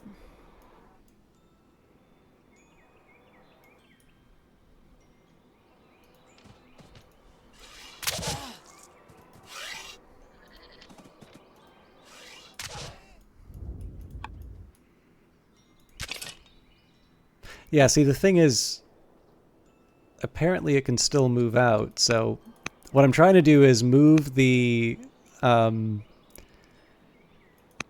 cavalry in a way that lets it damage the enemy, but not be at risk for retaliation. So unless I can kill this thing, I think I actually just need to keep that unit in reserve. Which is a little ridiculous, but on the other hand, it also looks like that might be the last of it. So, I don't know. I think I can keep a handle on it, but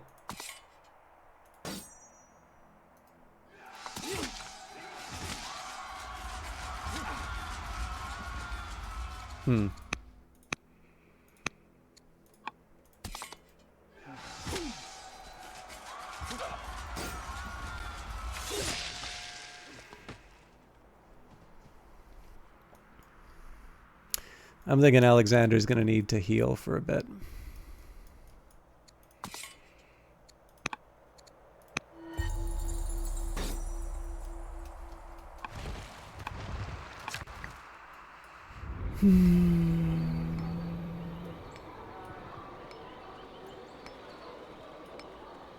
I don't hate the idea of more lumber mills. Okay, that's encouraging to see them run off like that. Especially if they go to some open territory. While his injury is healed, King Alexander the Subjugator is now hideously scarred. Mausoleum is completed by Persia. You are now known as Alexander the Subjugator. Okay. First of all, let's pick some units. I think we're going to do the infantry support. And military matters first and always.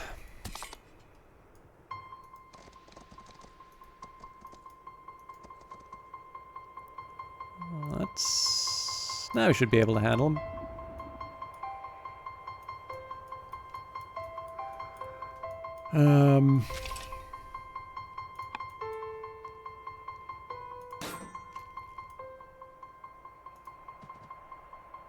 Interesting.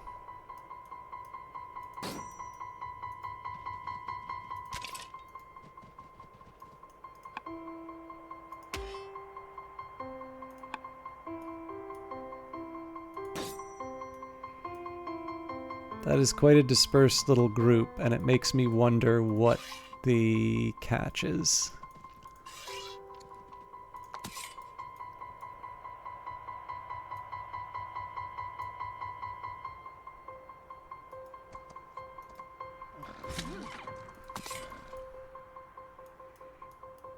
No, can't do it.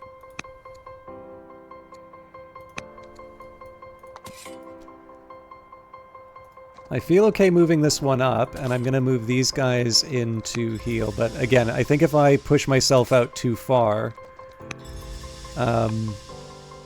this is just going to snap back on me.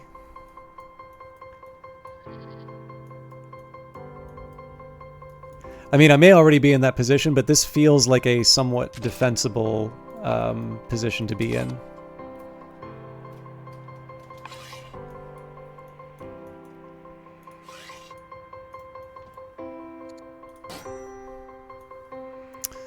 Okay, that's welcome.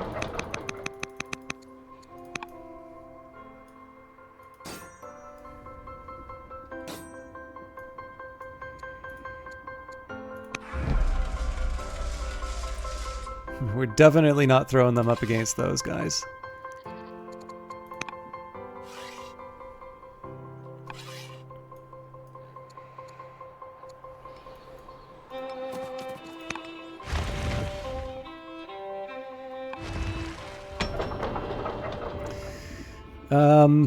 Yeah, so I'm definitely feeling... Oh, hang on. I can't build ships. Never mind.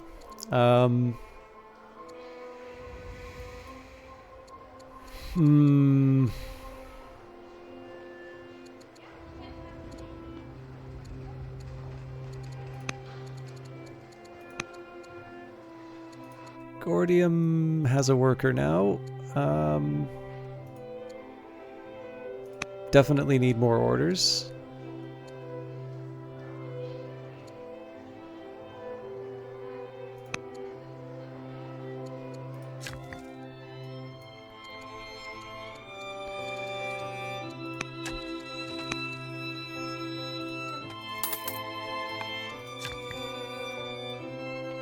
And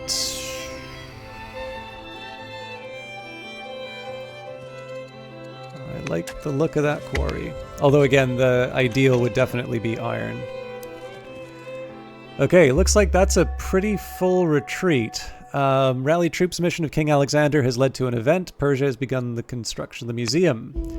In the field, when you arrive at Ctesiphon to inspire the troops, an opportunity arises. Several units of infantrymen are about to embark on a wilderness expedition meant to test survival strength, resourcefulness, and stealth. The officers in charge extend an invitation. If you have the time, they would love for you to join them in this bonding exercise and pass on your wisdom to the young recruits. Of course, I will join you in the wilds of Greece. So that cost us... orders. Mutiny in the ranks. Mutiny is afoot. A message arrives at night from a young officer in Attalus' army, warning that the troops are on the verge of rising up against him. In the midst of a recent skirmish, Attalus was recklessly throwing soldiers at the enemy with little strategy, shouting that they are expendable. When an unfortunate officer questioned his leadership, Attalus refused to listen. Sorry, just 1 second, please.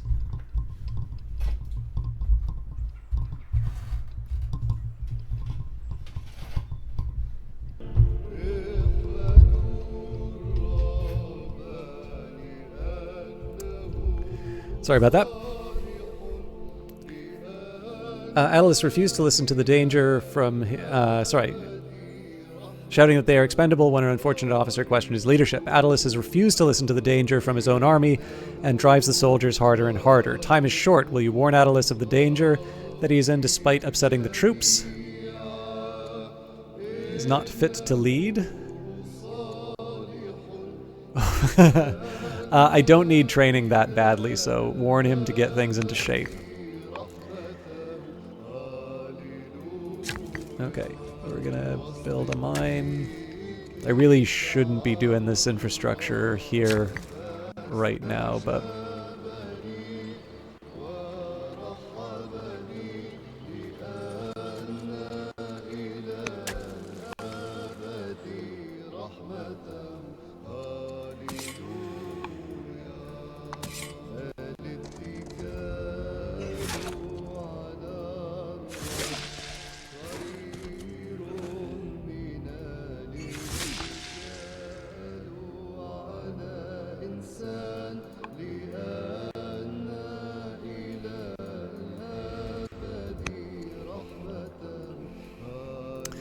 Okay, I'm feeling reasonably confident that I can punish this unit out here.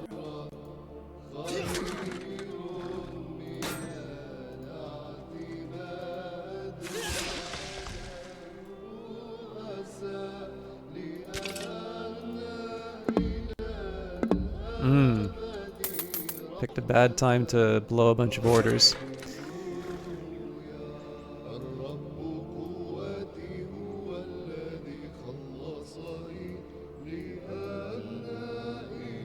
How bold do I want to get with my cavalry?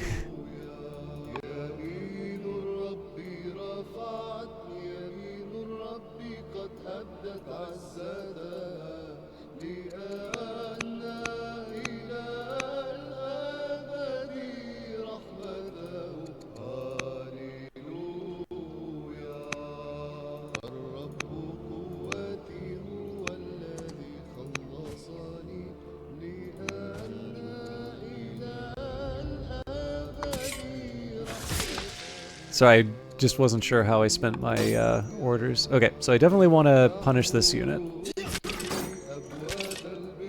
I'm actually going to adjust that one more time. So this is the most expendable, so that one's going up front.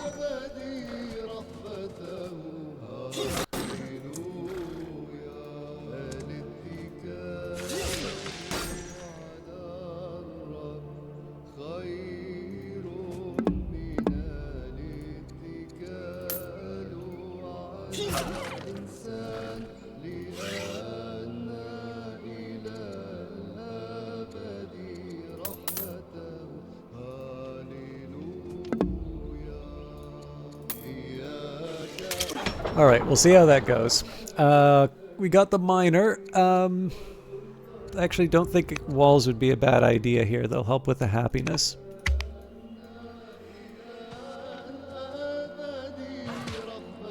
So that wasn't a huge surprise.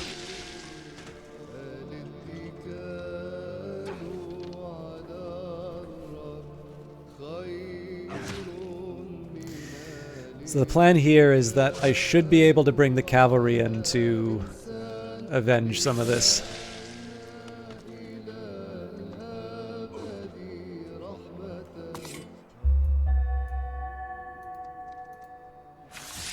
Wow.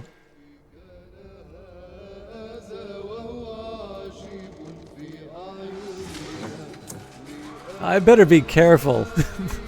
One crit and Alexander is a sad, sad man.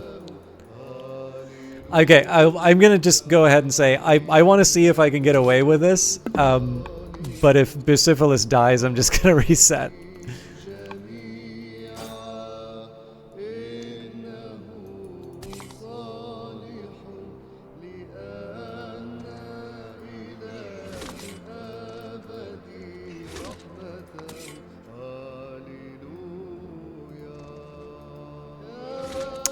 That sucks.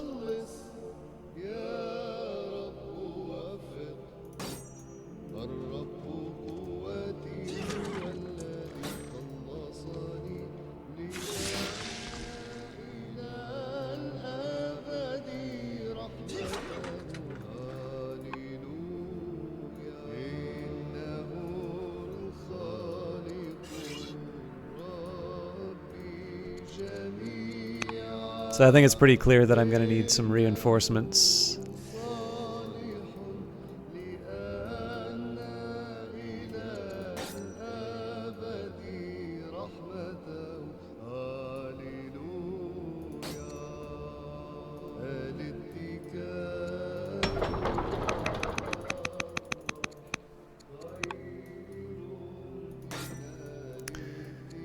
In fact, at this point, I think we'll send them to the main fight.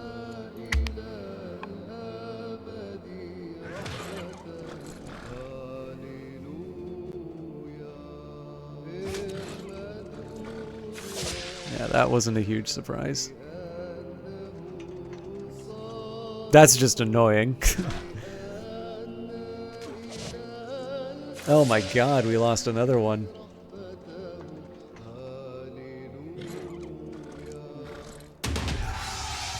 Facial wound. In the heat of battle, Attalus the Bold sustained a terrible wound. It has left a visible scar, marking him forever. Thankfully, it was not life-threatening, but it will be the talk of the court for some time.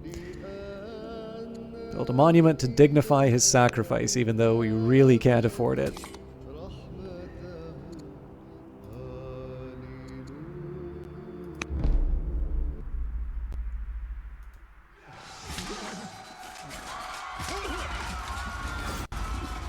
Yeah, I can't do it. Alexander's just too weak.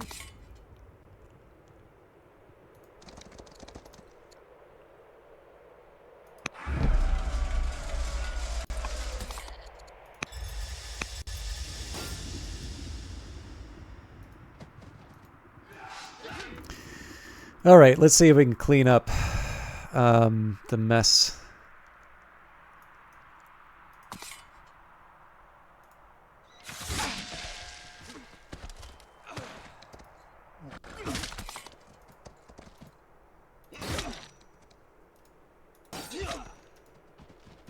Jesus Christ.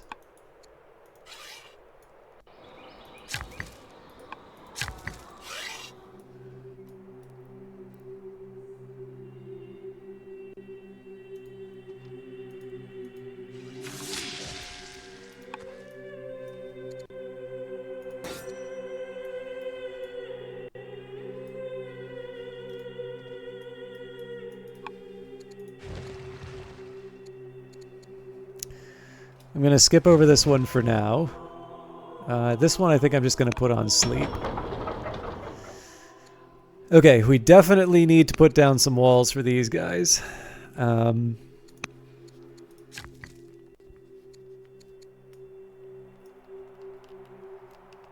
also losing money.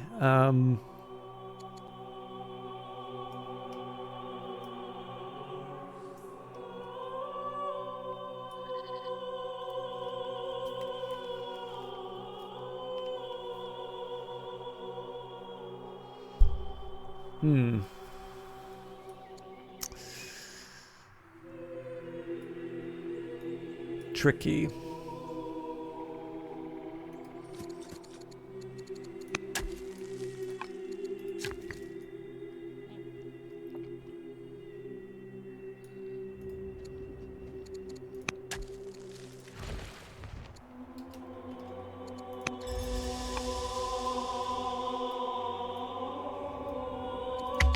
Let's see what horrors we have waiting for us.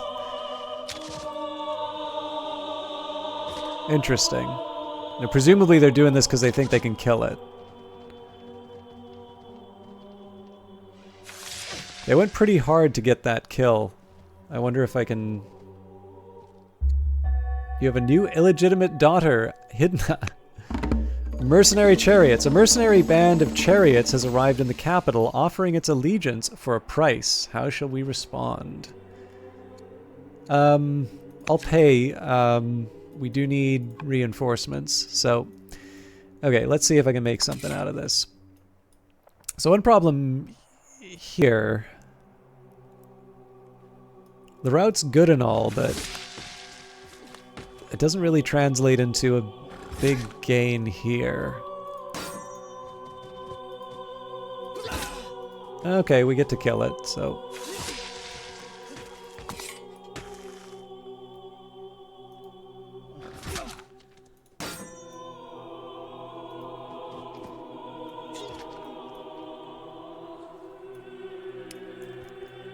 Alright, you know what? That could have gone worse. Definitely need proper reinforcements now.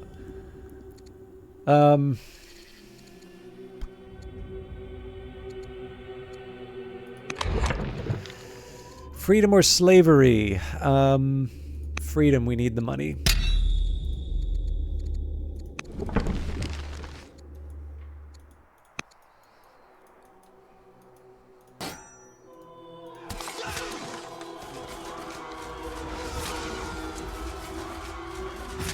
You know what? I'm gonna change the order I do that.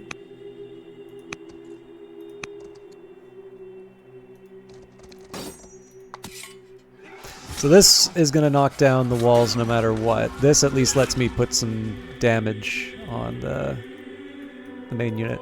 We obviously need Alexander in here. Okay, worker for sure.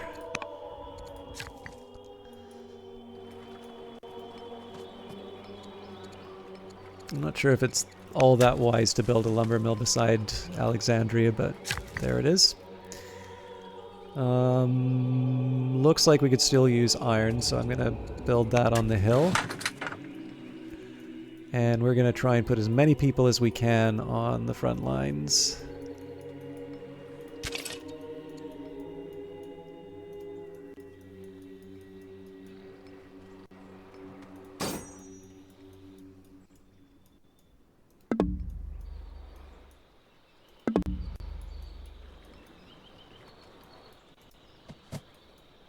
I should follow up on that.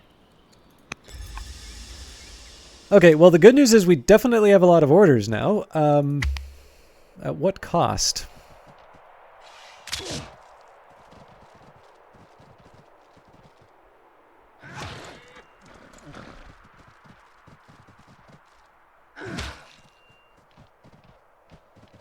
I'm gonna lose another unit. Ugh.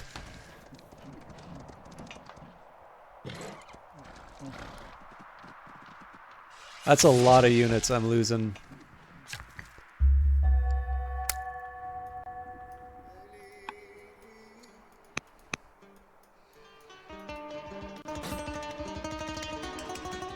So I feel I do need to punish some of this stuff, but I keep overcommitting.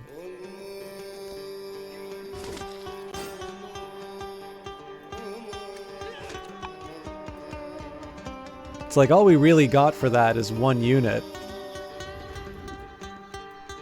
And we don't really look like we can afford to lose a whole lot more. Now again, we do have some reinforcements coming in.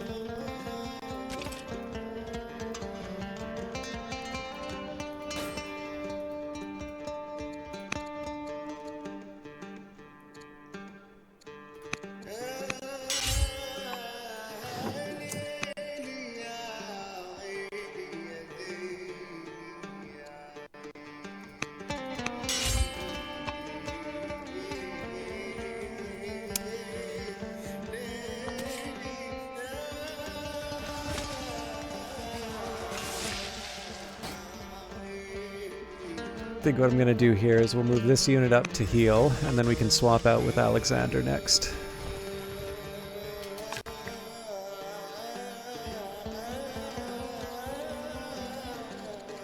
I would have thought I could... Oh, Stronghold will do.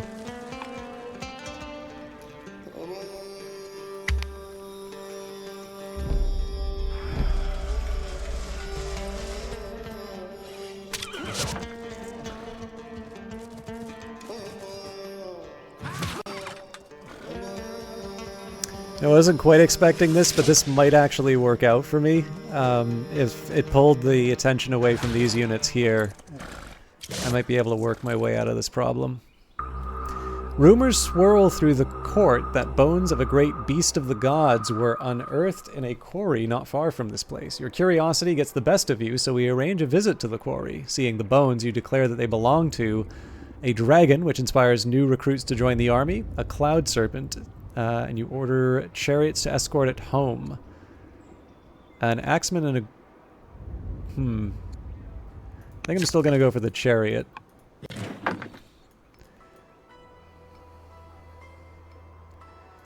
I am 100% willing to force march you if it means beating up on this guy.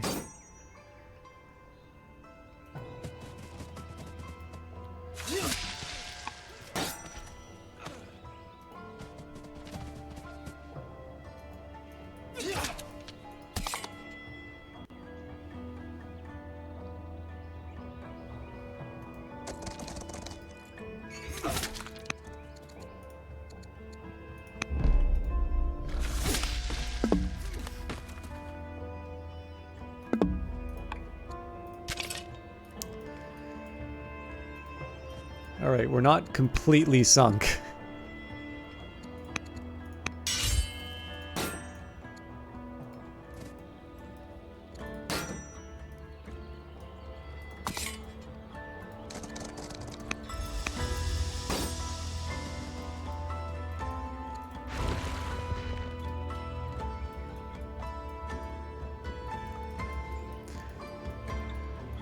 I did forget to check out the ruin, though.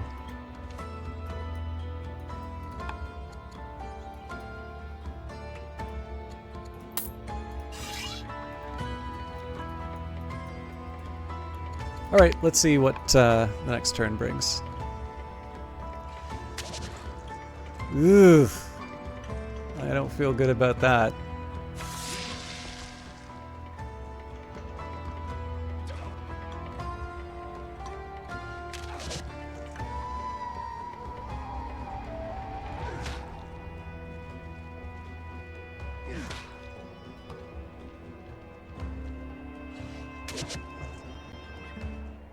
Strategos Lysimachus the hero has been wounded. Crasis of Alexandria is brought back to you wounded and barely breathing, her body covered in brutal wounds from the fighting. The chances of recovery are slim, but will you intervene to attempt to save her, Crisis's life? Pay for the finest medics. The import and export business. Oligarch Erebus of Deucalion strides into your chambers late one evening, his cloak waving behind him. I've simply heard the best news. Are you familiar with Gaza? Well, the city's been growing like grass, and they're looking to expand their industries. I thought I'd clue you in and see if you wanted to invest in one of our little ventures. He lays out the details of each of the various operations. You've decided to support which one. Elephants, olives, or sheep. Let's do elephants. I don't know if I'll actually get the elephant units, but... You stumble on what looks like an old quarry. The equipment inside suggests an advanced knowledge of engineering. However, nearby villagers claim that furious spirits devoured the miners, leaving the tunnels abandoned. Unhappiness in a stone cutter. Haul back as much stone as we can, or leave this ill-fated place. No, let's get the stone cutter. Okay, can I extract? I can. That was unexpected.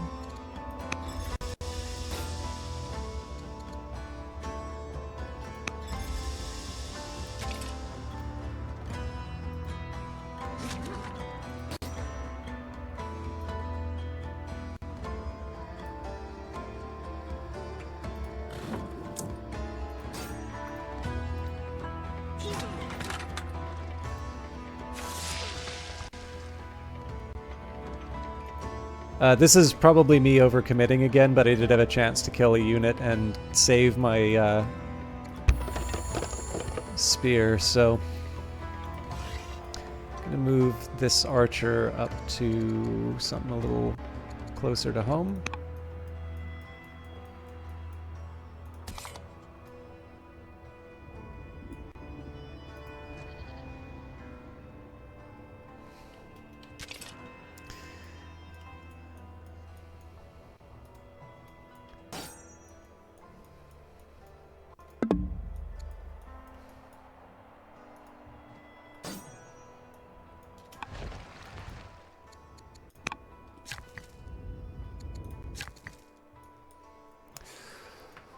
Alright, we need to get a stone cutter here. So we'll push that ahead of the rancher. That's so I can get the silver, which in turn will get me cash. While we wait, I don't mind putting down a couple lumber mills.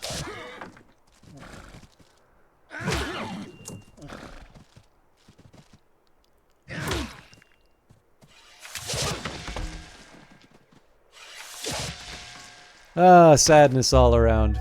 Persia's begun construction of the lighthouse.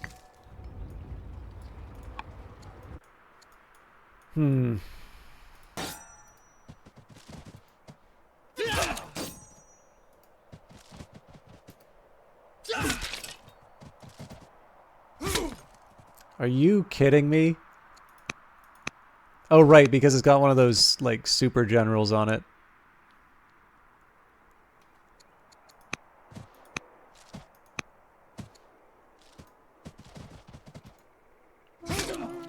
Oh, wow, okay. Doesn't matter, though.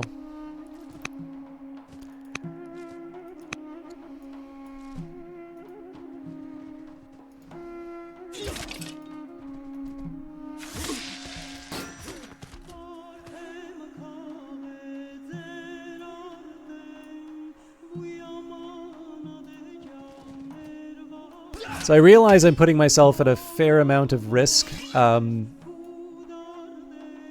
with exposing my my polearm units that way, but I do at some point need to kill the axe units. So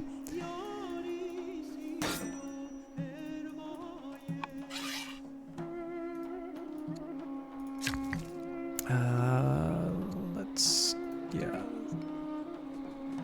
range works here. If I have to start, if I need to start adding some units through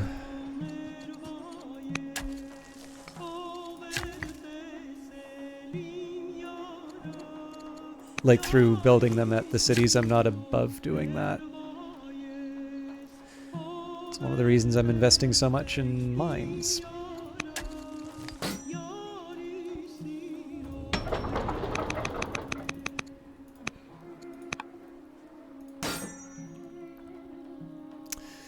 I think probably healing is the right call here.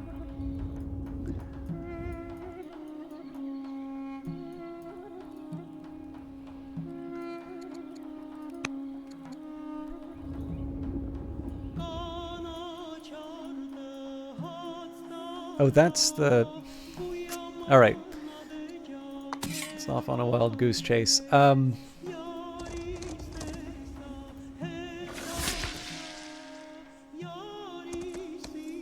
Actually, you know what? There's a better way to do this.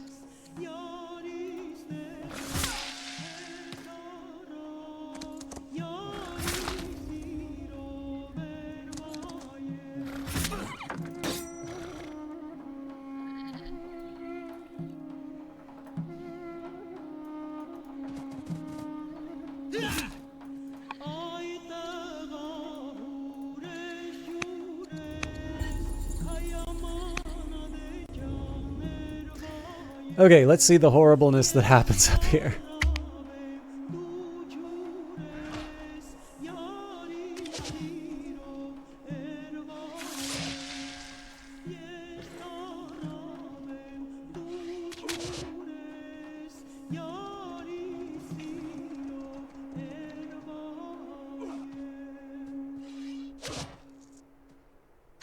A visitor from the East, courtiers gossip about the arrival of a noted scholar and philosopher from the Far East, a man who went into self-exile rather than serve a dishonorable lord.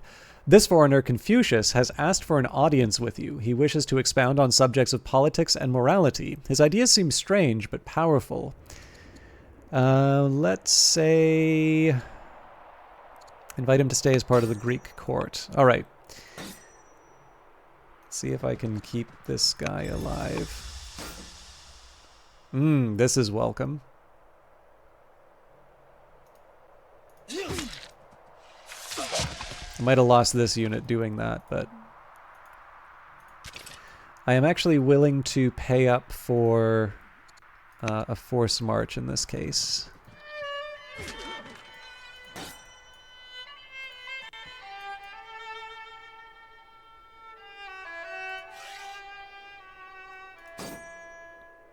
More than one, in fact. And I'm in scrub, so ideally that's going to mean our archers aren't able to do as much to me.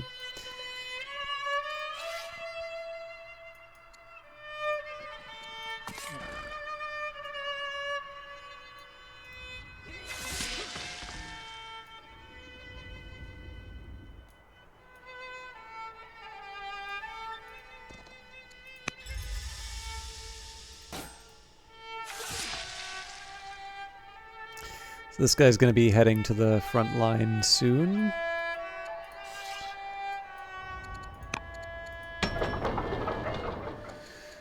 Okay. We are really going to need... Okay, first of all, Rancher for sure, then Treasury. Dascalon. Again, orders and Treasury. And I guess we end the season. Trying to deal with this deficit, although we should be able to survive it. Good God, that's a lot of archers.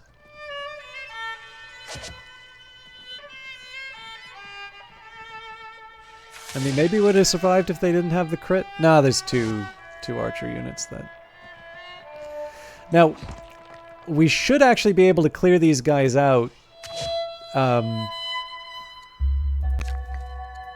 with some numbers, but like right now, this is actually a really big risk to us. So we're just gonna run back and hunker down.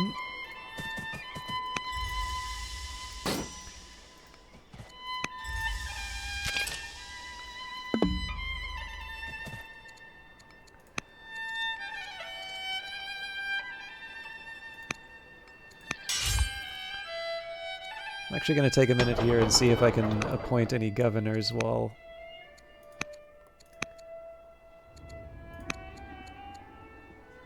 Oh, don't have the civics.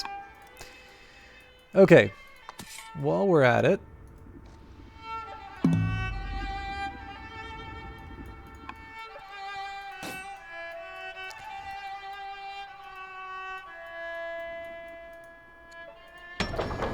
Alexandria... So the walls were largely about the mood. I'm not sure if that was the right call or not. I'm definitely interested in anything that earns me money at this point.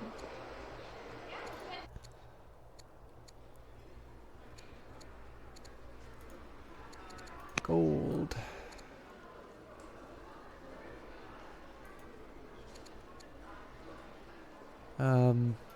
Don't hate this one.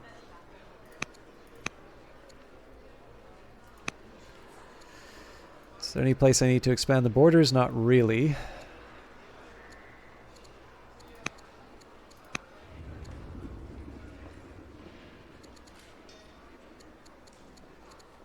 I mean, that's going to take us going for a while. These guys. Okay, integration's done. I don't know, I feel like more, like horses is not a terrible way to go. Treasury and walls in this case. Okay, they're working on a range. I think I've made a problem for myself in terms of urban districts, but it may be a moot point.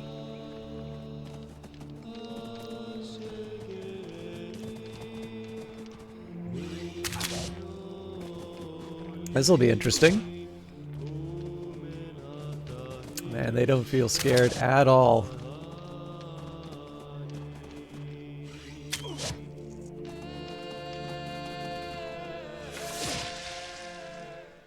That's a problem. A new game has become popular in Plüsen. The people call this game Petya and have come to consider it a test of wits and strategy. Two players face off on a rectangular board. One controls white pieces and the other black. Players attempt to surround the opponent's pieces to capture them and ultimately leave their opponent with no moves to make. Petya players say that the struggle in this game is just like... is just like watching opposing phalanxes face off on a battlefield. Sorry, I've got to find my glasses case.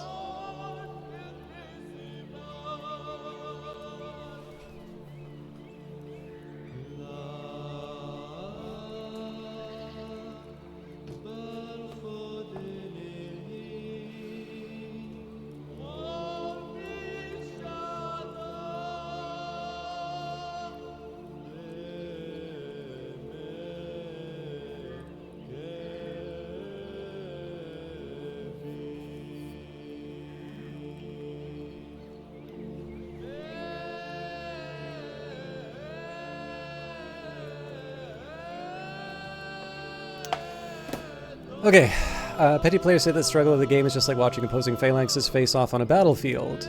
Definitely going for the culture. I think I'm still going to go for infantry support. It's very tempting to go for cavalry, but yeah. I'm going to stick to my guns. Okay.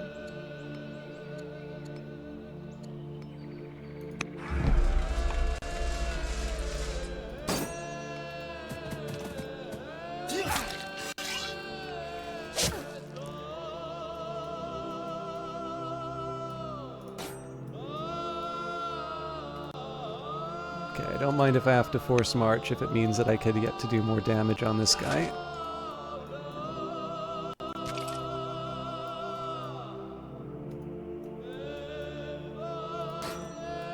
But I think it's pretty clear that I'm going to have to bring more than just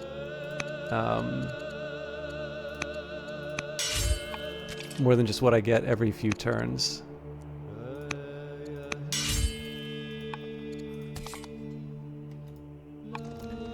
Siwa, you have arrived at the distant oasis in Siwa, an ancient sacred site where Libyans, Egyptians, and Greeks have prayed for centuries, if they could make the arduous journey. Snakes and ravens guided you to this remote place, and in the final hours of your approach, you felt the gods watching you closely. Outside the shrine of Ammon, you meet the high priest and pay your respects before being taken to see the Oracle of Siwa, the most powerful and respected seer, second only to Pythia in all civilization. The Oracle tells you what you already know, but nonetheless needed to hear. You are more than a king. You are descended from the gods and therefore divine yourself. Everybody in Egypt knows that its pharaohs are living gods. The oracle will proclaim you to be a true pharaoh yourself, with priests as witnesses.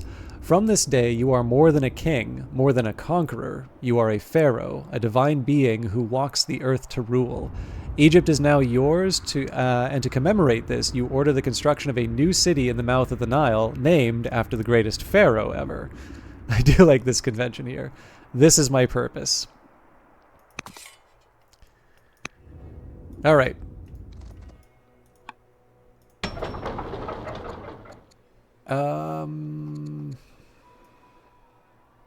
I mean, it's not a terrible idea to have a worker here.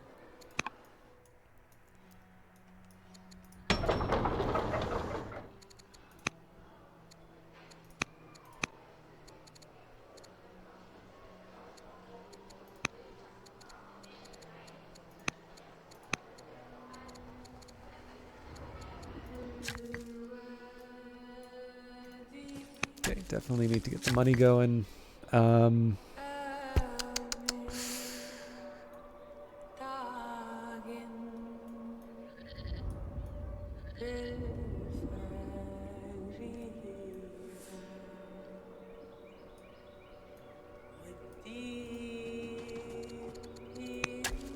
Mines.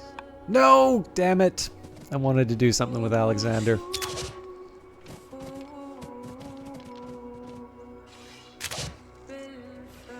They definitely think they can kill that.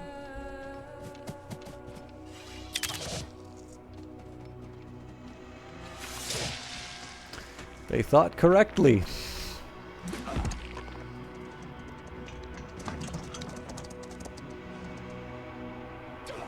This is an interesting dilemma. Those archers are gonna eat that for breakfast. Okay.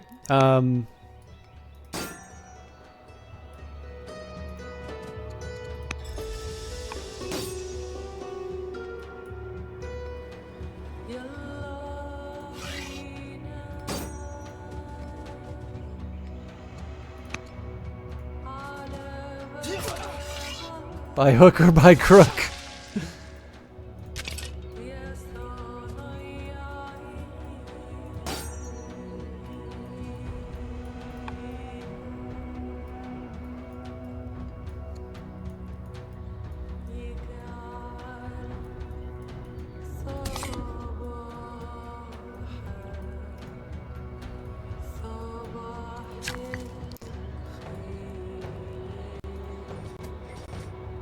Actually, before I do that, even though it's not a hill tile, the grouping makes more sense. Alright. It's not my favorite option, but we'll build the Odeon here. Okay, so I do have leftover moves. There is a side of me that wants to bring in these units. I'm going to resist that urge, but I am going to spend up on force marching Alexander.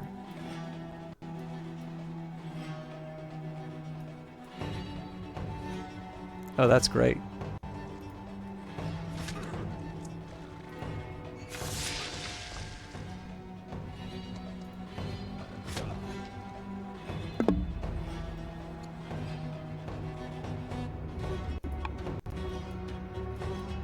So I'm hoping he doesn't fall to like 1,000,001 archers, but...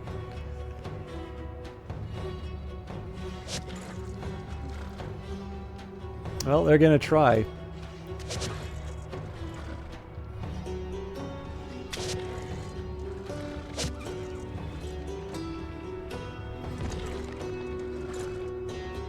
No, yeah, they're gonna do it. Alright, I'm sorry to be corny about this, but... I am gonna... I don't know. I don't like the idea of losing Bucephalus.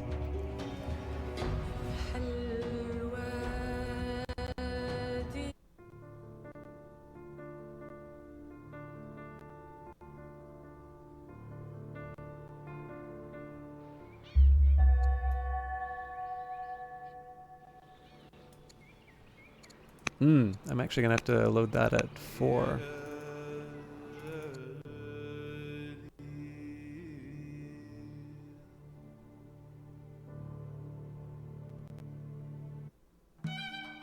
So yeah, clearly I really screwed. Like I had a pretty decent army going into the expedition to the east, but I really let that fall out from under me.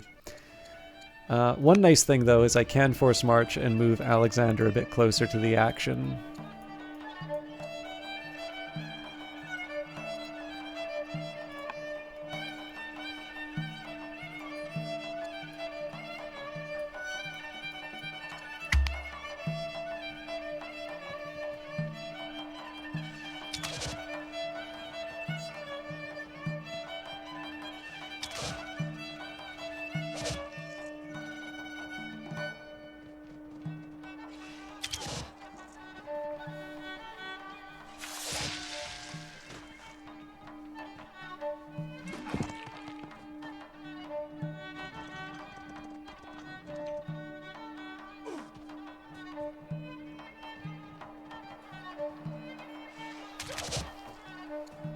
Alright, Strategist Lysimachus the hero is no longer wounded. He doesn't even have a scar. You have a new illegitimate daughter, Arete. So,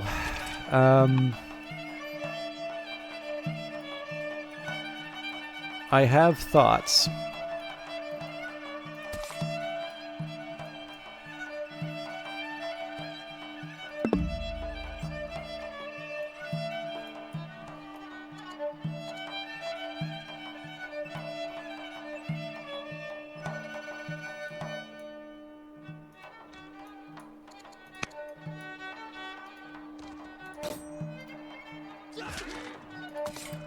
That's welcome.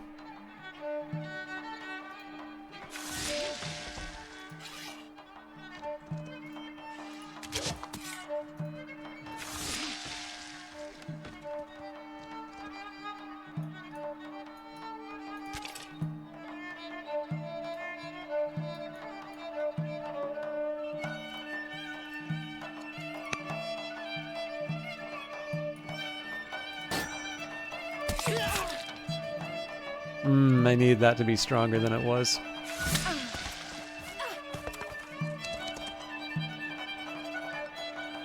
Actually.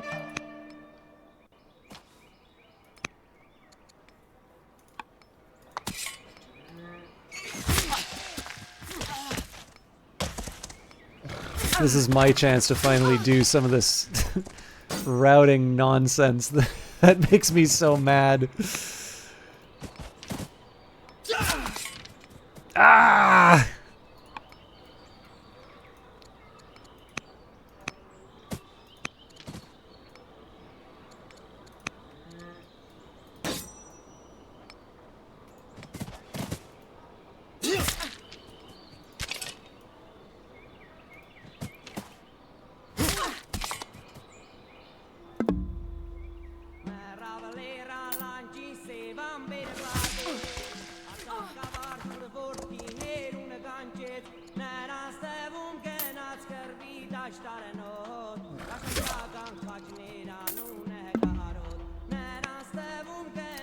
Alright, I think that is a decent turn to make up for the last couple of disasters.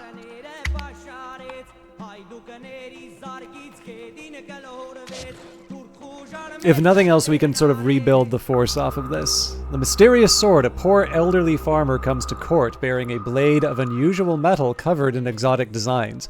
He discovered it in a deep network of caverns on his lands and believes it would make a worthy gift for a ruler. Will you take the sword? 150 gold. The sword is mine by right. No, we can pay for it. We're running low on money, but we don't need to be a jerk.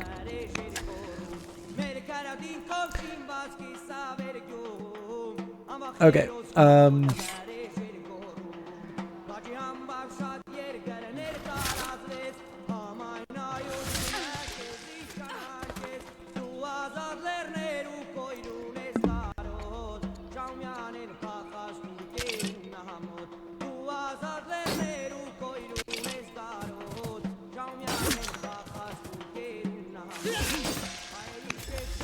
So now we start to rebuild.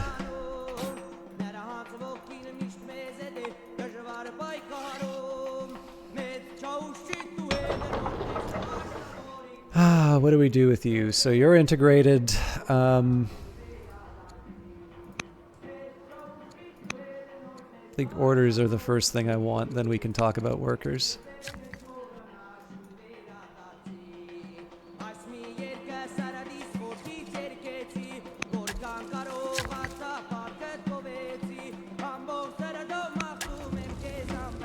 Okay, now I feel like, given where the orders are, this is a pretty obvious choice for us to force march and get a little more progress. Now again, we're not exactly able to just roll all over Persia, but this is a solid little core to build from, especially if they need to be rebuilding their own forces. So basically, the trick here is to make sure that they don't get out of control. So if this sort of stuff starts happening, we just move back, heal up, and then move on our own on our own time. Abju's treasury overflows with gold. The city's leaders call for the immediate funding of key projects. What should they do with the excess funds? Save the gold for later, spend it on swift couriers, give it to our most talented scholars because that translates into further units. What shall you do with your mysterious sword? It is a rare treasure indeed. I will wield it in battle. Bonuses against infantry, put it on public display. Sword cult, or sell it to a... Nope, wield it in battle. Okay. So yeah, this looks kind of scary, but there are some possibilities.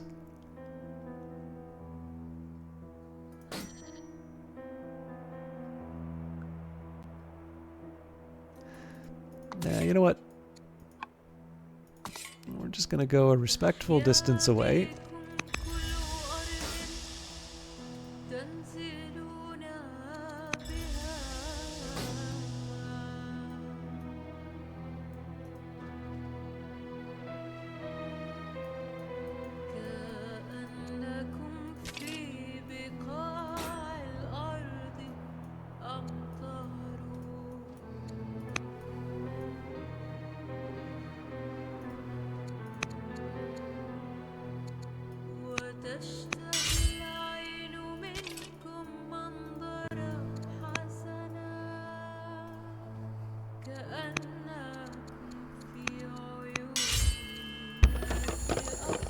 So almost all my generals back. A nice little consolidation of troops in the back here.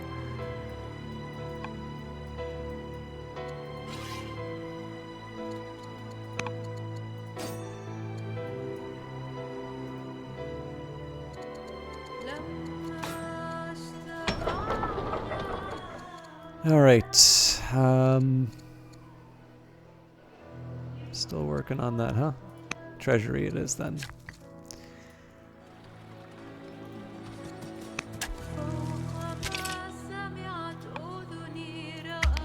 I'm kind of curious to see what they do, though. Museum completed in Persia. Okay, so the main thing that I needed here, it wasn't for them to overcommit in my territory, it was just a chance to be able to heal up my units.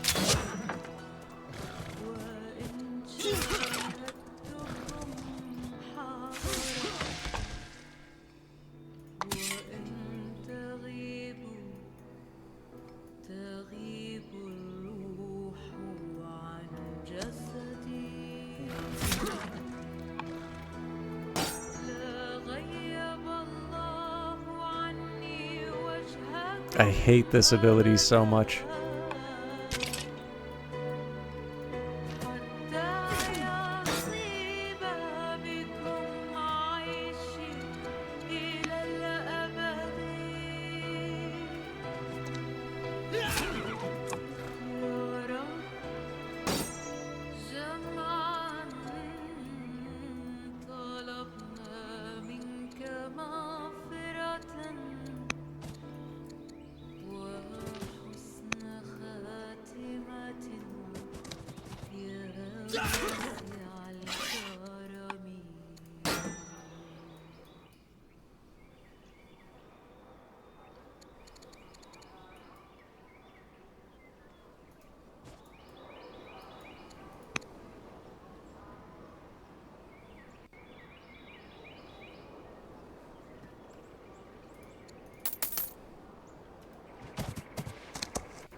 Oh, that is so frustrating. I didn't realize that was Alexander there.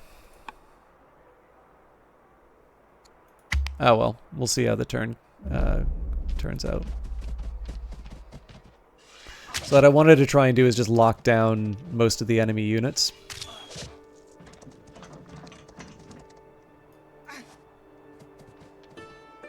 I thought Zone of Control might handle that, but clearly not.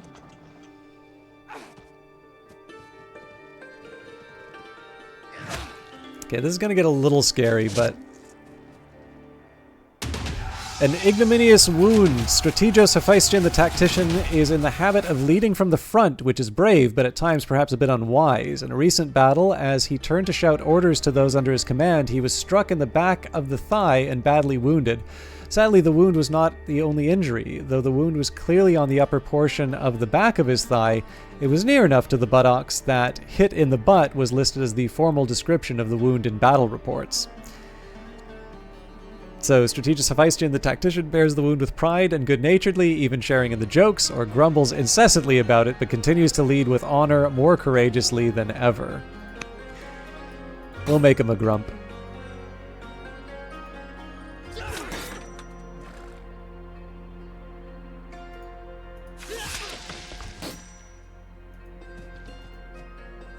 So that was an obvious choice there.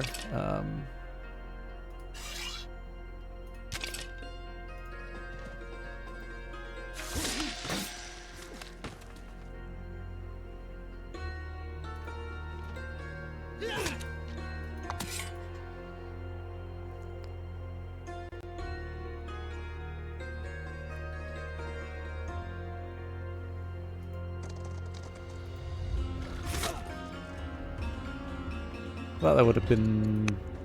Was I wrong when it showed me the skull? Guess the angle matters. Okay, so I think I can take advantage of the situation here. Not quite.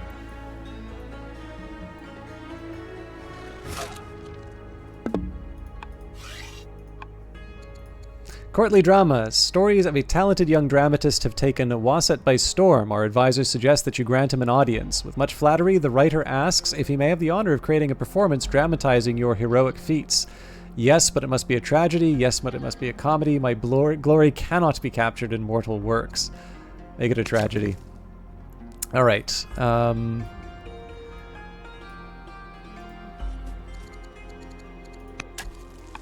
Still need iron.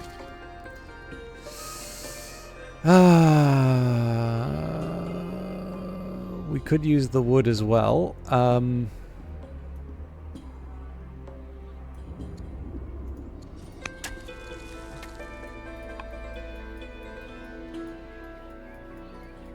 not really sure about how I'm leaving this, to be honest, but let's see how it goes.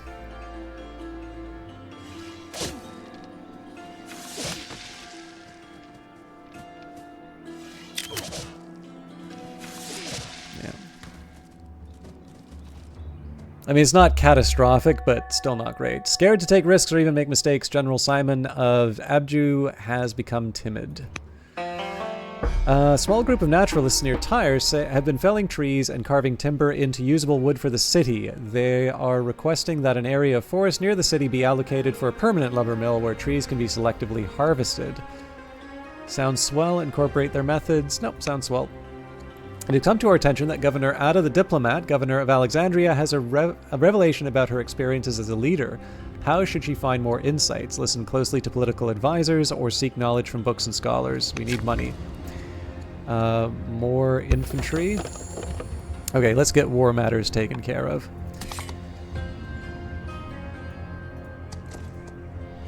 So this is the obvious one, just because I get to take out 2 with 1 unit.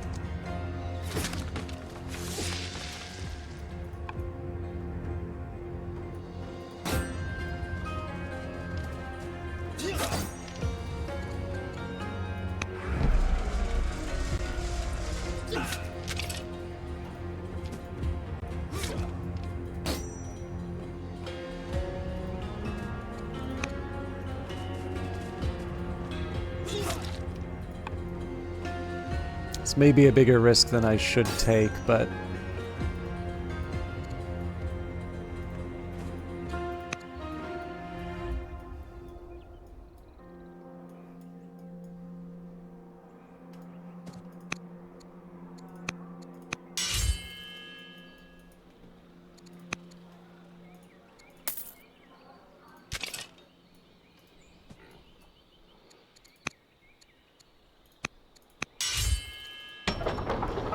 Gordium... I don't even know what I want to do with Gordium anymore. Probably make money. Wasset is integrated.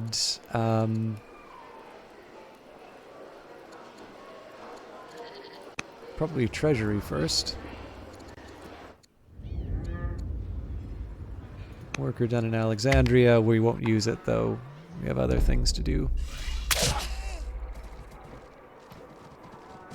Yeah, I was a little scared this might happen.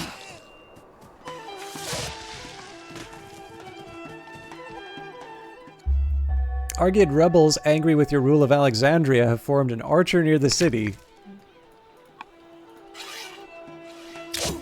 This is gonna really sting, but, alright. Now, wasn't there an archer that, like, ran to the edge here? I guess it went out of my field of view.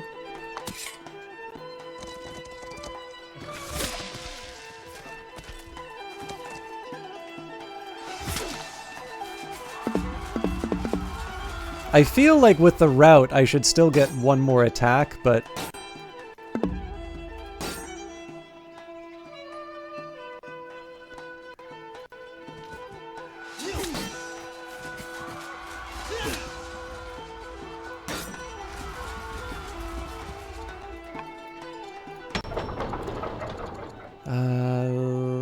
let's get the budget under control before I start building new units.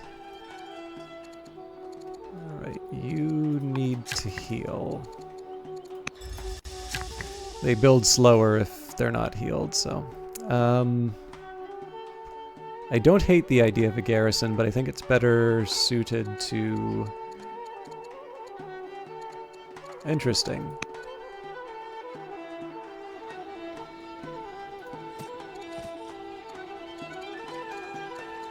So I can build a stronghold, but not a garrison. Fair enough.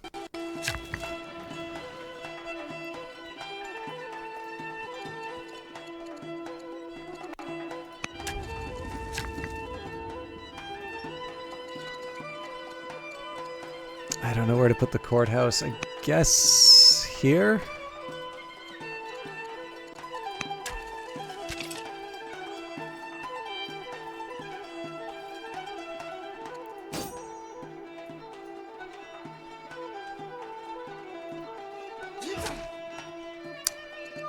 I think at this point I probably want to at least have the benefit of the urban center. Okay, and then with the remaining orders, I am gonna rush this unit forward. Actually, looks like we can get right in the middle there.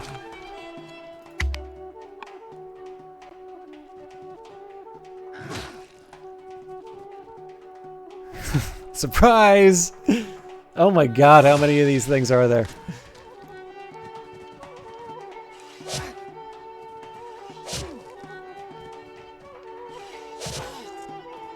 Oh, this is frustrating.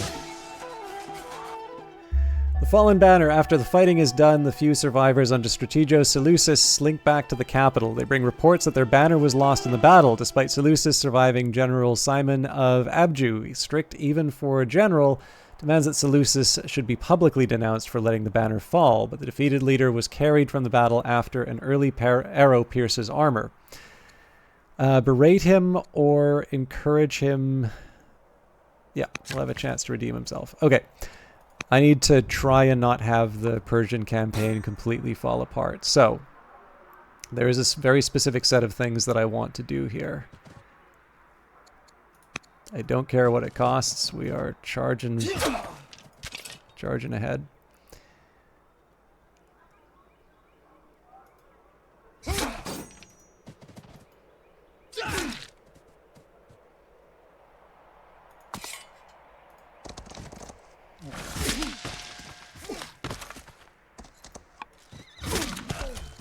At this point, we're going max courage, so I can... Oh, Jesus Christ! This is so hard to do!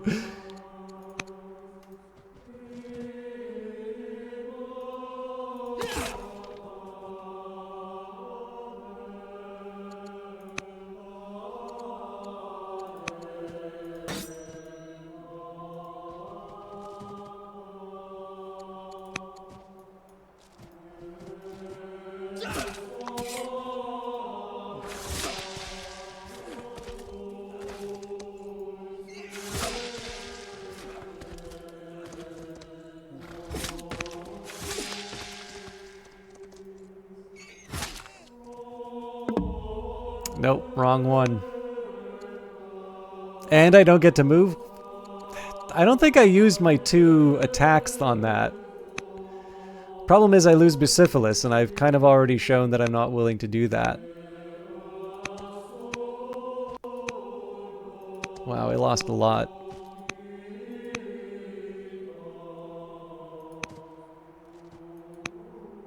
Like, in one sense, it's awesome that you can do this, right? That you can just take Alexander and essentially erase an army.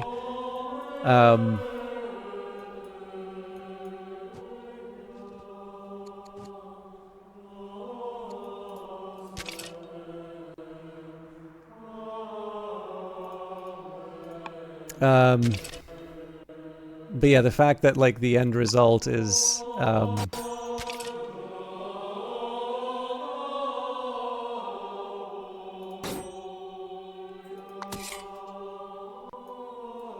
yeah, I don't know. Alexander's a little too important to lose, so I think we just have to accept we lose that unit.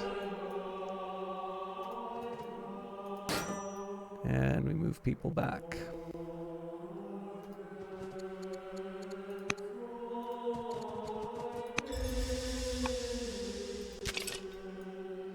So I can damage the city, but that doesn't really do a whole lot. Then again, trying to damage these kinds of units doesn't do a whole lot either.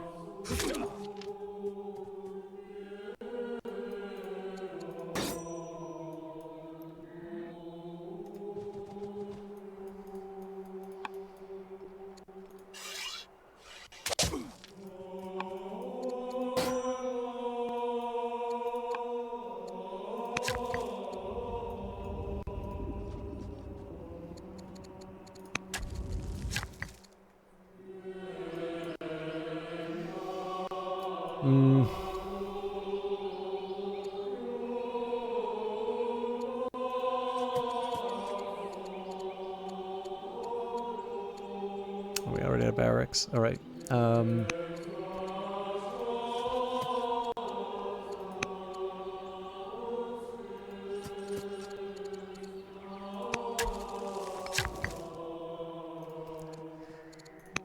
Not enough troops.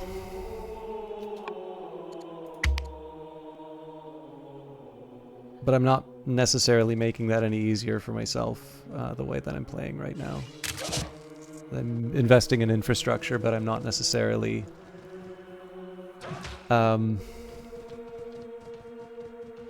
I'm not necessarily growing. Also, what does it say that I can move...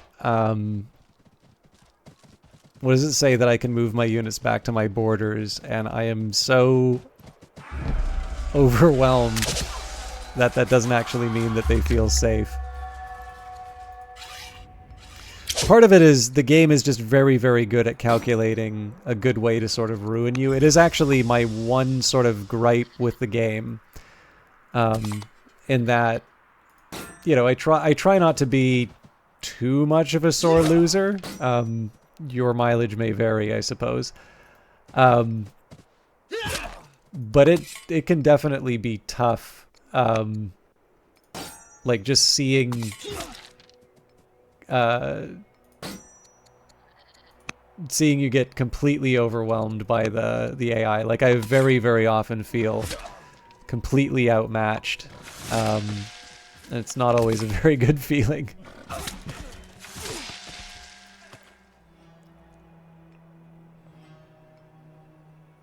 Now I would have thought that the route would apply, but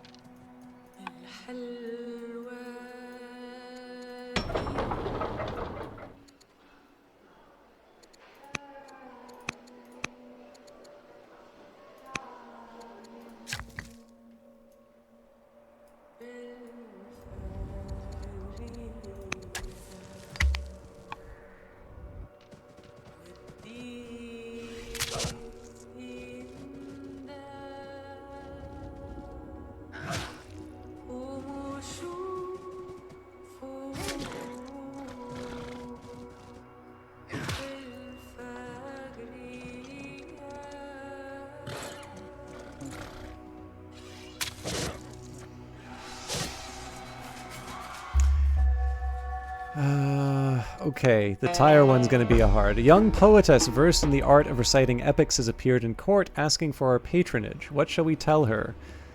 Recite poems for the public, teach me what she knows, or enter the court service. I think we'll teach you what you know. Live and let die. Queen Dowager Olympias arrives at court and claims that our women's custom of using a mixture of lead and sulfur to dye their hair causes health problems, headaches, miscarriages, seizures. She suggests that her own harmless we use her own harmless plant-based dye instead. We are persuaded and will give a royal charter to sell her hair dye.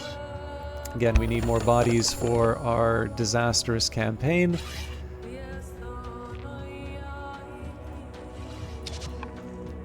I'm trying to think if I should go on the offensive or not on this.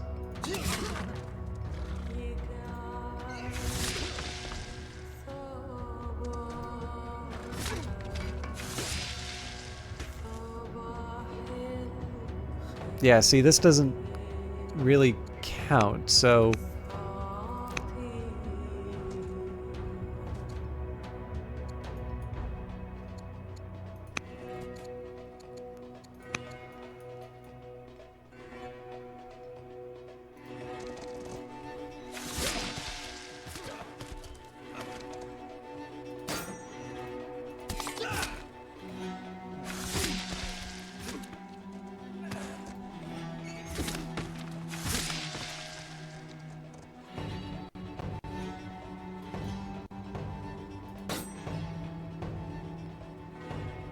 It does really feel like I'm condemning Alexander to death doing this.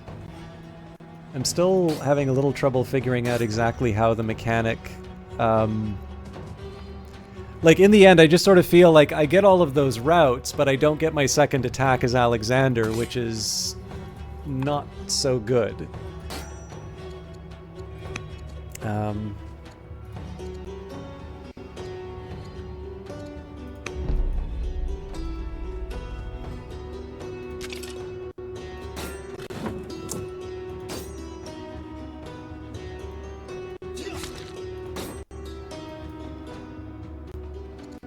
Anyway, we'll see how it goes. I'm obviously not above...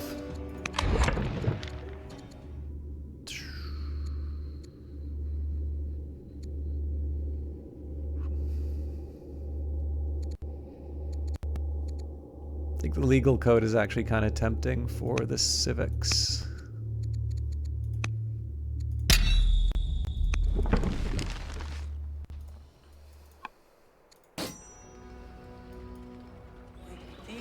I hate that I'm wasting frontline units for this.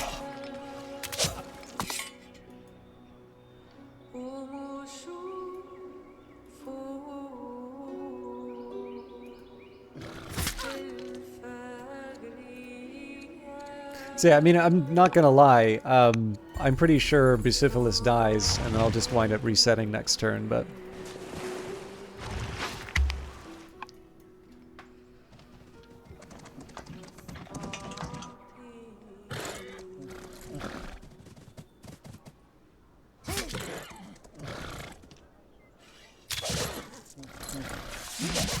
Yeah, I mean, that's a non-starter. I mean, I'm sure... This is actually, I think, what it comes down to...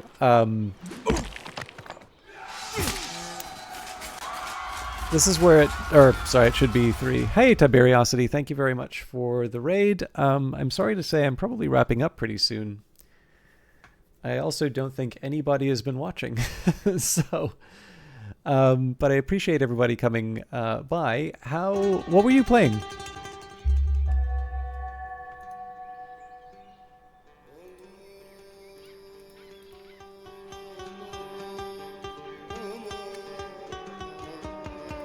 Yeah. Well, thank you. Yeah, I don't know. I try. Yeah, sorry, Vesper. I don't know, it's just like I don't want to be ungrateful that anybody watches, but like obviously I could have stayed longer at work tonight, and I really put myself under pressure to kind of make it for the stream. I'm not gonna lie, like I'm not so sure I'm gonna make that decision again next time.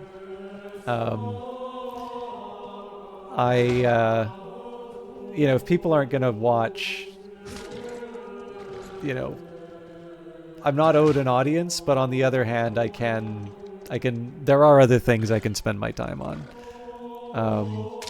So, you know, I'm sorry, obviously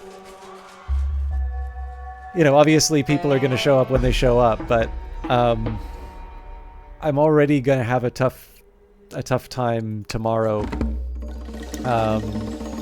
with the fact that I'm going to be going to bed at the time I'm going to bed. So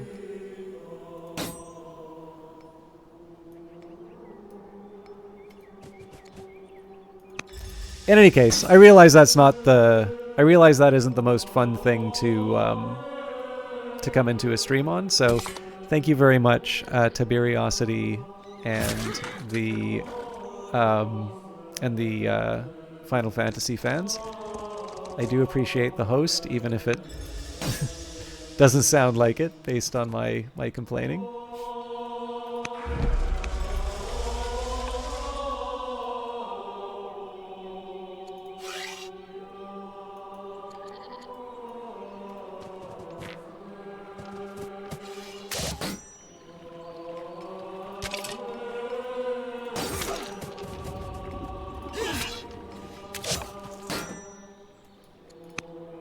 Don't fortify, heal.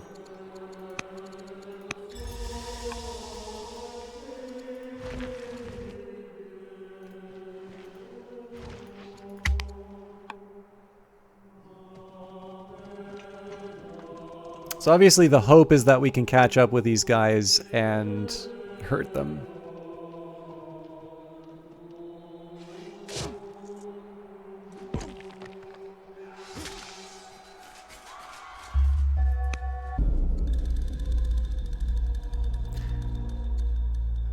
Messenger arrives with news that the Argued family is displeased with your lack of support. They demand a court plan to host a week of expensive athletic games in their honor. No, they're causing trouble, although I can probably buy them off with some luxuries. Nothing they want.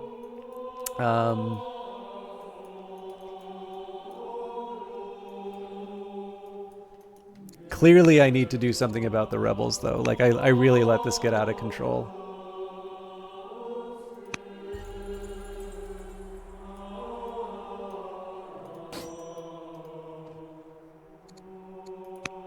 I don't know. I think I'm actually probably going to have to unwind the problems I made for myself next week, if I'm still streaming then. So I think I'm going to call it there. And again, I do apologize for those of you who just arrived at the end, but I gotta go. I think if I'm lucky, I'll get half the amount of sleep that I need for tomorrow. So, but yeah, I will be back Wednesday for either Godless or Phantom Brigade. I'm not 100% sure what I'll be streaming there yet. And then on Friday we'll be back for Cyberpunk 2077. I will leave you in the capable hands of Kilgore Trout. Thank you for watching, or not watching.